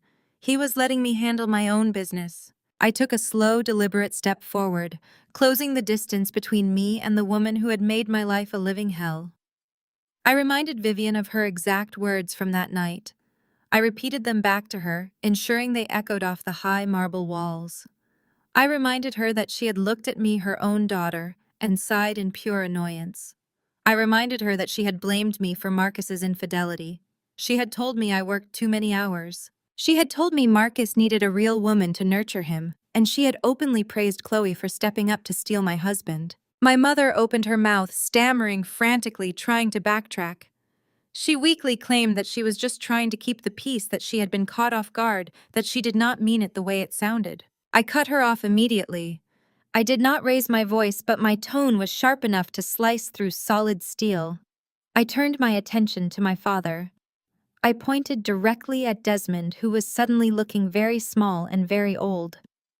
I reminded him that after Marcus had proudly confessed to draining my entire life savings to buy this exact mansion, Desmond had eagerly called the waiter over. I reminded my father that he had looked at his devastated, newly betrayed daughter and slid a $4,000 dinner bill across the table. He had demanded I pay for their expensive wine and steaks because Marcus and Chloe needed to save their pennies for the new baby. My father looked down at the floor, completely unable to meet my piercing gaze. The arrogant patriarch who had just demanded millions of dollars was suddenly entirely speechless. He was finally being forced to confront his own monstrous cruelty without the protective shield of his wealth and his country club buddies. I looked at the two of them, taking in their wrinkled designer clothes and their absolute crushing desperation. I felt absolutely nothing for them. No anger, no sadness, no pity. The emotional tether that had tied me to their toxic approval was completely severed. I was completely free. I looked my mother dead in the eye. I told her that she had spent my entire life trying to make me feel small. She had spent 32 years trying to convince me that I was a failure because I did not fit into her superficial, status-obsessed world. But she had been wrong about everything. I am a real woman, Mother, I said, my voice dripping with absolute freezing contempt. A real woman who knows her worth. I am a woman who built her own success, who survived your endless emotional abuse, and who just systematically dismantled the man who tried to destroy me. I paused, letting the finality of my words sink deep into her bones. I looked at Desmond, who was shivering slightly in the cold, cavernous foyer. I owe you absolutely nothing, I stated clearly.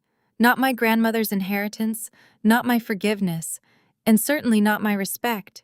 You traded my love and loyalty for a golden child and a fast-talking con artist.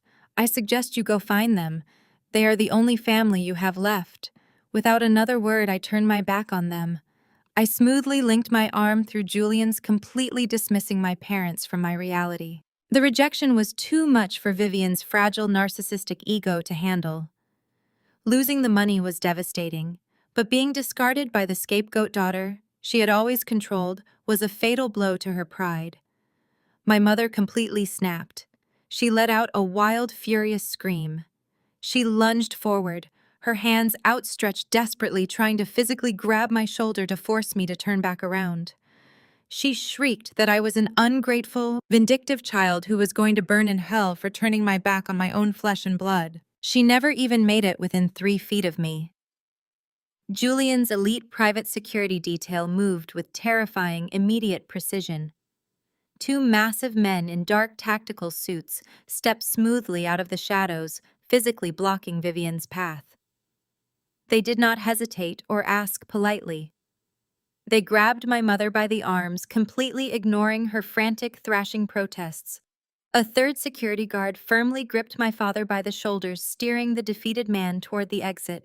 Julian and I walked toward the private rear exit of the estate, not looking back once. Behind us, the heavy oak front doors of the mansion were violently pulled open. The security detail aggressively escorted my screaming, thrashing mother and my silent, broken father right out the door.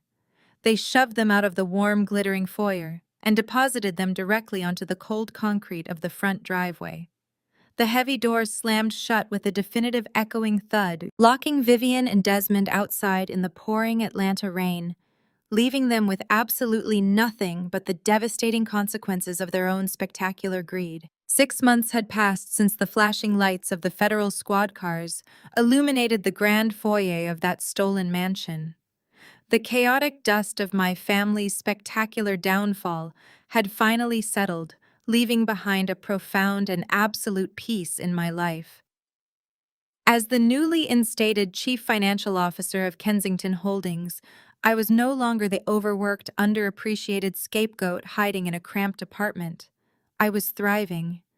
I spent my days analyzing global markets alongside Julian, and my evenings directing the firm's massive philanthropic division. I had successfully doubled our charitable outreach across Atlanta, focusing specifically on financial literacy programs for marginalized women. I was building a legacy of actual substance, completely free from the toxic status-obsessed shadow of my parents. It was a crisp Tuesday afternoon when I decided to take a rare, quiet break from the corporate tower. My personal driver navigated my sleek black vehicle away from the gleaming high-rises of downtown Atlanta, taking me toward a much older, forgotten section of the city suburbs. I was not there for a high-powered business meeting. I was there to witness the natural consequences of spectacular greed.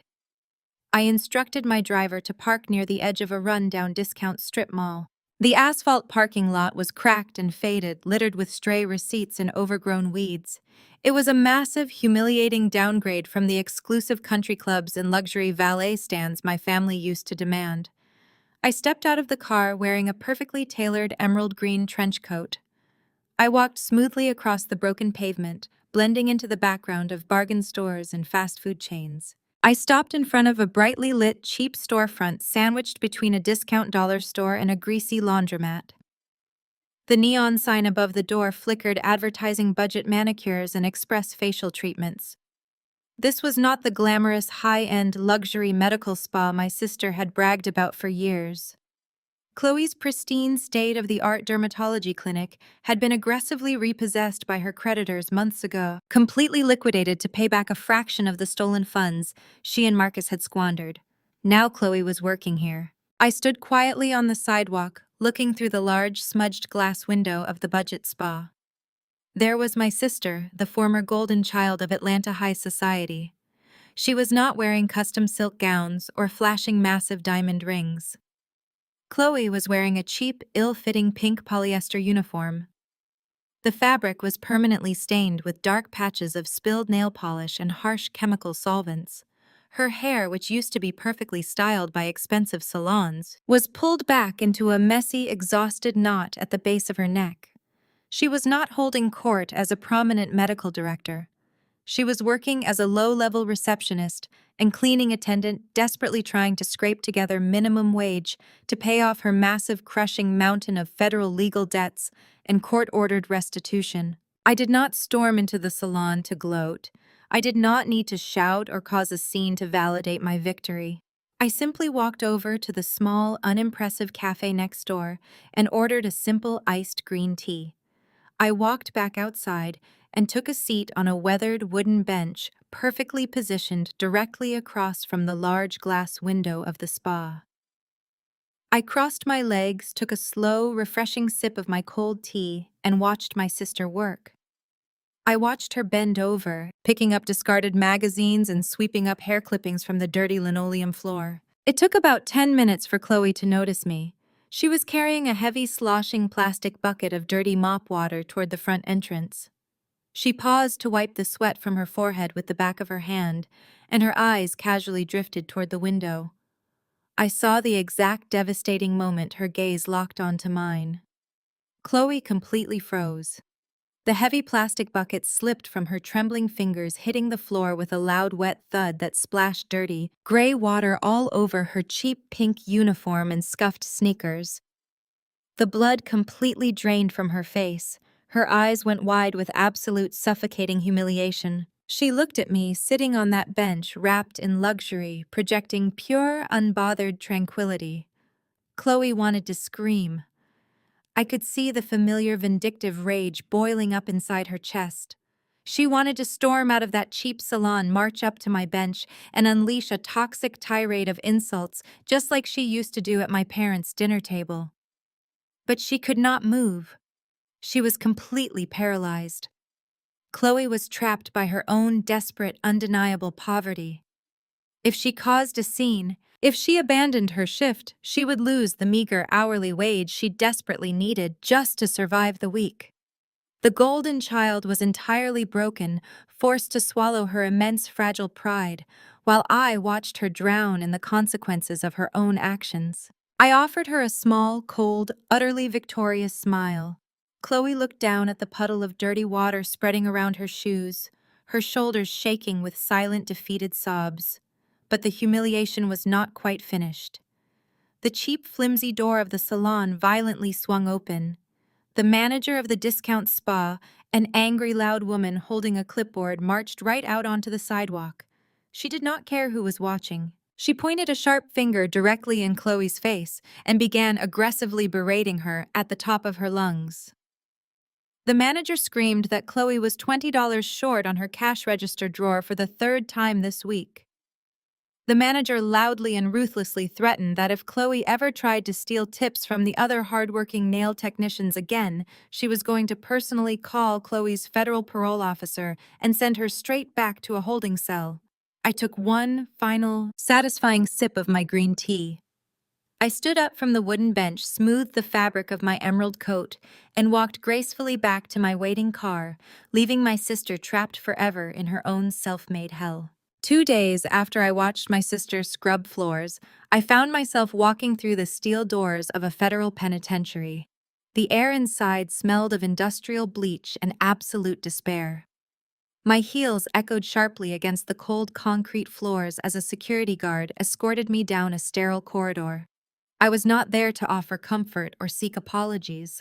I was there to sever the very last tie to my toxic past. I sat on a hard plastic chair inside the visitation room. A thick wall of reinforced plexiglass separated me from the inmate side. I waited quietly, smoothing the fabric of my burgundy business suit. I placed a manila folder on the counter. A metal door clicked open on the other side of the glass. A guard led him inside. I almost did not recognize the man shuffling toward the booth. Marcus looked entirely broken. The slick real estate developer, who wore custom suits and flashed expensive watches, was completely gone. He was swallowed up by a bright orange prison jumpsuit. His hair was unkempt, and deep bags dragged down the skin under his eyes. He looked like he had aged a decade in just 6 months. The effortless arrogance that used to radiate from his body had evaporated, replaced by a pathetic, hollow look. He sat down across from me and picked up the black plastic telephone receiver. I picked up my receiver, meeting his sunken eyes with absolute calm. For a brief second, Marcus tried to pull his slumped shoulders back. He tried to force that old salesman smile onto his face, the exact fake smile he used to charm my parents into handing over their retirement fund. He pressed his hand against the plexiglass and let his voice drop into a soft, pleading register. He told me how beautiful I looked. He actually had the audacity to tell me he missed me every single day he spent in that concrete cell. Marcus launched into a pathetic, highly rehearsed speech. He swore he was completely out of his mind when he abandoned our marriage. He frantically claimed my sister Chloe had totally bewitched him. He blamed her for absolutely everything, stating she was a greedy, toxic manipulator who forced him to steal money to fund her extravagant lifestyle. He cried fake tears, begging me to believe he never stopped loving me. He swore throwing those divorce papers onto my dinner plate was the biggest mistake of his life. Then came the real reason he eagerly agreed to this visitation. He leaned closer to the glass, his voice trembling with genuine, pathetic desperation. Marcus begged me to talk to Julian on his behalf. He knew my new husband possessed an army of the most ruthless corporate defense lawyers in the country. Marcus pleaded with me to ask Julian for a massive legal favor. He promised that if Julian's legal team could just pull some major strings with federal prosecutors to get his 20-year sentence reduced, he would spend the rest of his miserable life making it up to me. He begged his primary victim to save him from the consequences of his own spectacular betrayal. I did not interrupt him. I let him spin his pathetic web of lies until he finally ran out of breath. I looked at the man who had stolen my life savings, the man who publicly humiliated me, and I felt absolutely nothing. I calmly reached for the crisp manila folder resting on the counter. I opened it and pulled out a single heavily stamped legal document. I did not speak a word as I slid the thick paper through the metal slot at the bottom of the plexiglass window. Marcus stopped begging.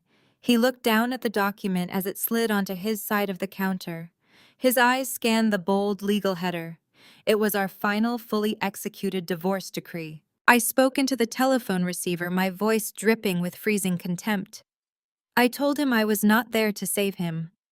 I told him the judge signed the final paperwork this morning. I explained the terms of the settlement with surgical precision. I told Marcus his legal ties to me were permanently severed. I ensured the judge allocated every single one of his fraudulent premarital debts squarely onto his shoulders. I told him he was leaving this marriage with exactly what he deserved, which was absolutely nothing but millions of dollars in federal restitution he would never be able to pay off. Marcus stared at the final divorce decree. His hands began to shake violently. The fake apologetic mask completely melted away, replaced by the ugly, bitter reality of his total defeat. He realized I was never going to help him. I placed the telephone receiver gently back onto the cradle. I stood up from the hard plastic chair, smoothing my suit jacket one last time.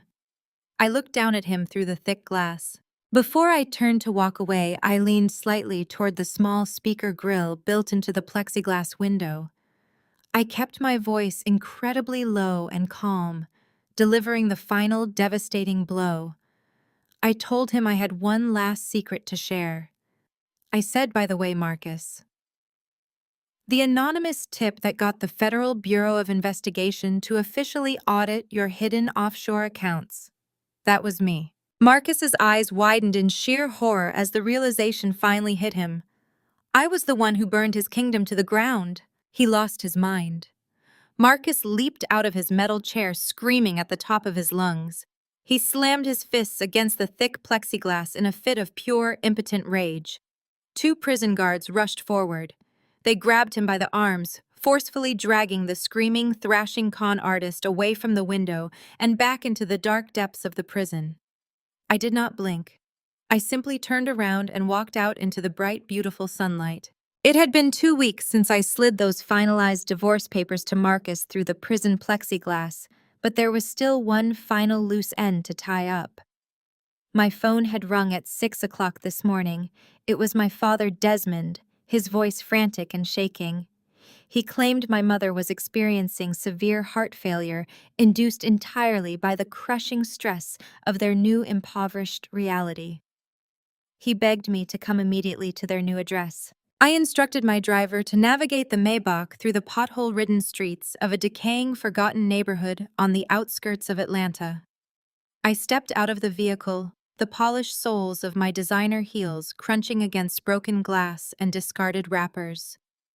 The dilapidated apartment building towering in front of me was a terrifying plunge from the $3 million mansion my parents had briefly thought they owned. I climbed 3 flights of dimly lit, foul-smelling concrete stairs.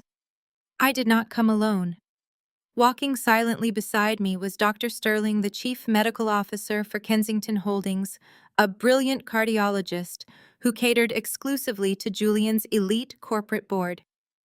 I reached apartment 3B and pushed open the thin, hollow wooden door. The cramped 2-bedroom apartment was an absolute disaster. The air was thick with the smell of cheap microwave dinners and stale desperation. Desmond, the man who used to strut around exclusive country clubs in tailored suits, was wearing a stained undershirt and baggy sweatpants. He rushed forward the moment he saw me, attempting to grab my arm with trembling hands.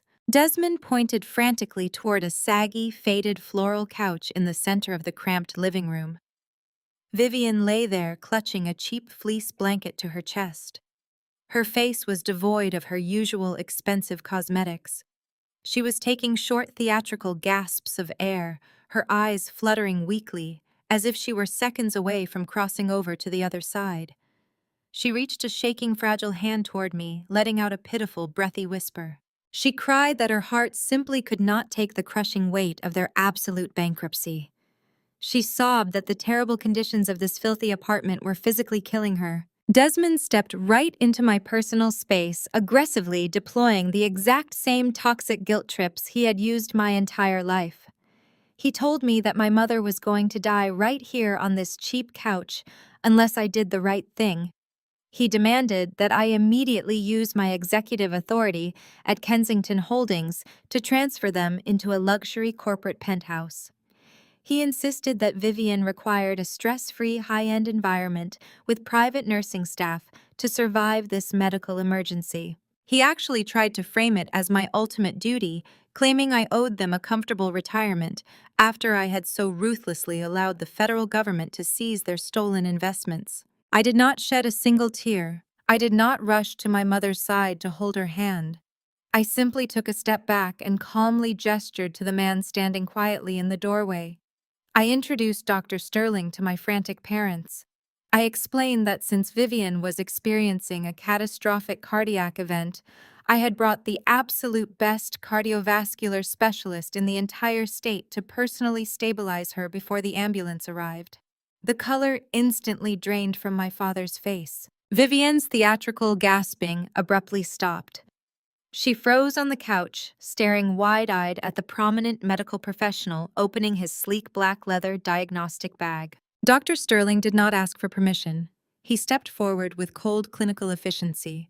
He quickly attached a portable high-tech biometric monitor to Vivian's trembling finger and wrapped a digital blood pressure cuff around her arm. The small machine beeped steadily, echoing in the cramped, silent apartment. Dr. Sterling looked at the glowing digital readout, then looked directly at my mother with a mixture of professional boredom and absolute disgust.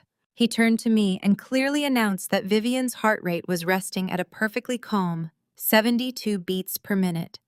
Her blood pressure was optimal, her oxygen saturation was flawless.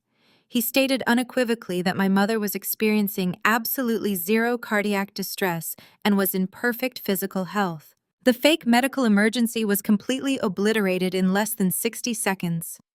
Vivian yanked the biometric monitor off her finger, her face flushing with a violent, humiliated red. She realized her ultimate desperate manipulation tactic had failed spectacularly. I walked over to the sagging couch, towering over the woman who had spent 32 years trying to make me feel small. I kept my voice incredibly soft, but it carried the chilling, undeniable weight of absolute finality. I told her that she had spent my entire life calling me a bitter, useless disappointment. I reminded her that she happily threw my life savings at a fast-talking con artist just to secure a flashy mansion for her cheating golden child. I looked at the peeling wallpaper and the stained carpet of their miserable new reality. I told my parents that they had aggressively traded my genuine love and loyalty for a fake real estate developer and a daughter who was currently awaiting federal indictment. I smiled a cold, victorious smile. I told them to enjoy their investment, because this filthy, cramped apartment was the only legacy they had left. I turned my back on them and walked out the door, completely ignoring my mother's sudden, furious screaming. I descended the dark concrete stairwell, leaving my toxic family behind forever. As I reached the ground floor and stepped out into the crisp evening air, my encrypted smartphone rang brightly in my hand. I looked at the screen. It was Julian. I answered the call, hearing his deep, steady voice on the other end. He told me that the asset transfers were complete and the business transaction was officially over. Then his voice shifted into a tone I had never heard him use before. He asked me to come meet him immediately on the private roof of the Kensington Corporate Tower, because it was time for the real question. I stepped into the private elevator of the Kensington Corporate Tower and swiped my access card. The glass carriage shot upward, leaving the busy streets of Atlanta far below. The elevator chimed softly. The doors slid open to reveal the sprawling private helipad. The early evening sky was painted in breathtaking shades of deep violet and burning gold. A warm breeze whipped across the rooftop, catching the hem of my green trench coat. Standing near the edge of the helipad, silhouetted against the setting sun, was Julian. He was not wearing his usual intimidating business armor. His suit jacket was tossed carelessly over a nearby lounge chair. His tie was loosened, and the top two buttons of his crisp white shirt were undone. What struck me most was his posture. For the very first time since the night we stood in that country club parking lot, Julian looked genuinely nervous. I walked toward him. He let out a long, unsteady breath as I approached. We stood facing each other with the glowing skyline of Atlanta spread out beneath us. I broke the silence first. I told him I had just left my parents in their miserable new reality, and the final pieces of our elaborate puzzle were officially locked into place. Marcus was rotting in a federal penitentiary. Chloe was scrubbing floors to pay off endless legal fees.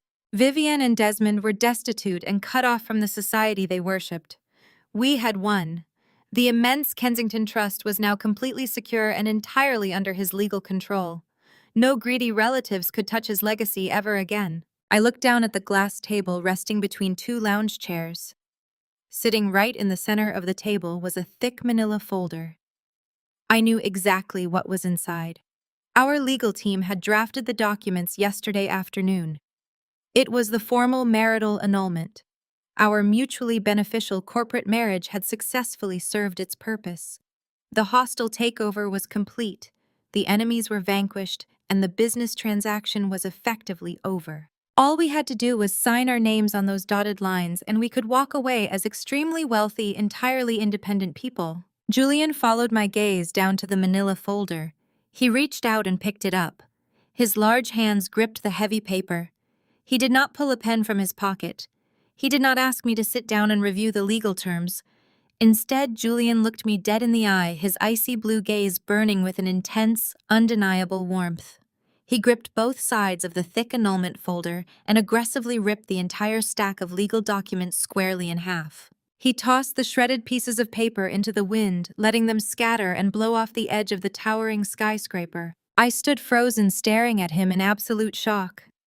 Julian closed the distance between us, stepping squarely into my personal space. He reached out and gently took both of my hands in his. His voice was no longer the sharp, commanding tone of a ruthless corporate titan. It was soft, honest, and incredibly vulnerable. Julian confessed that he never wanted to sign those papers. He told me that over the past 6 months, he had watched me navigate the most treacherous betrayals a person could face. He said that watching my sheer brilliance during the financial audits, my unyielding strength in the face of my abusive family, and my absolute grace under fire had completely changed his life. He admitted that what started as a cold, strategic revenge pact had turned into something entirely different for him. He told me he had fallen deeply and irrevocably in love with me. Julian stepped even closer, his thumb gently tracing the back of my hand. He looked down at me and asked the real question he had called me up here for. He asked me if I would do him the honor of going on a real date with him. He promised there would be no more contracts, no more corporate sabotage, and no more revenge plots. He just wanted it to be us.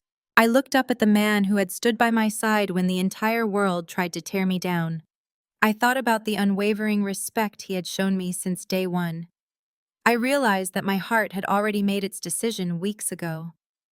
I let a bright, genuine smile break across my face. I squeezed his hands tightly and told him I would absolutely love to go on a date with him.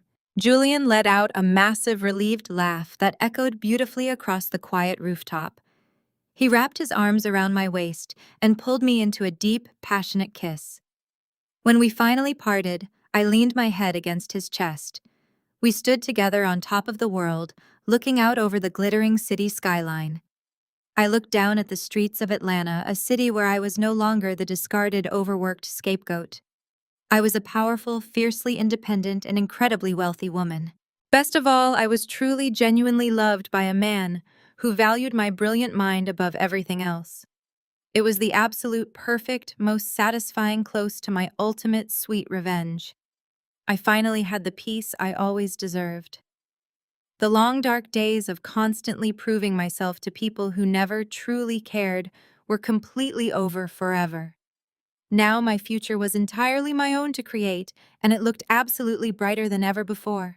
Thank you so much for listening to my story. If you loved watching this toxic family get exactly what they deserved, please hit that like button and subscribe to the channel for more amazing stories. I read every single message and appreciate all your wonderful support. Let me know in the comments what you would have done in my shoes. I promise to keep sharing my journey with you all. Remember to always know your worth, never settle for disrespect, and never underestimate the power of a woman who knows how to read a financial audit. The ultimate lesson from this story is that your worth is never defined by toxic family members or deceitful partners. True power comes from recognizing your own value, establishing unbreakable boundaries, and refusing to be manipulated by those who only seek to exploit you. Revenge is best served not through chaotic anger, but through massive personal success, absolute financial independence, and walking away from people who do not genuinely respect you. Never settle for being the scapegoat. If you loved this story about reclaiming your power, please hit the like button, subscribe, and share your experiences in the comments below.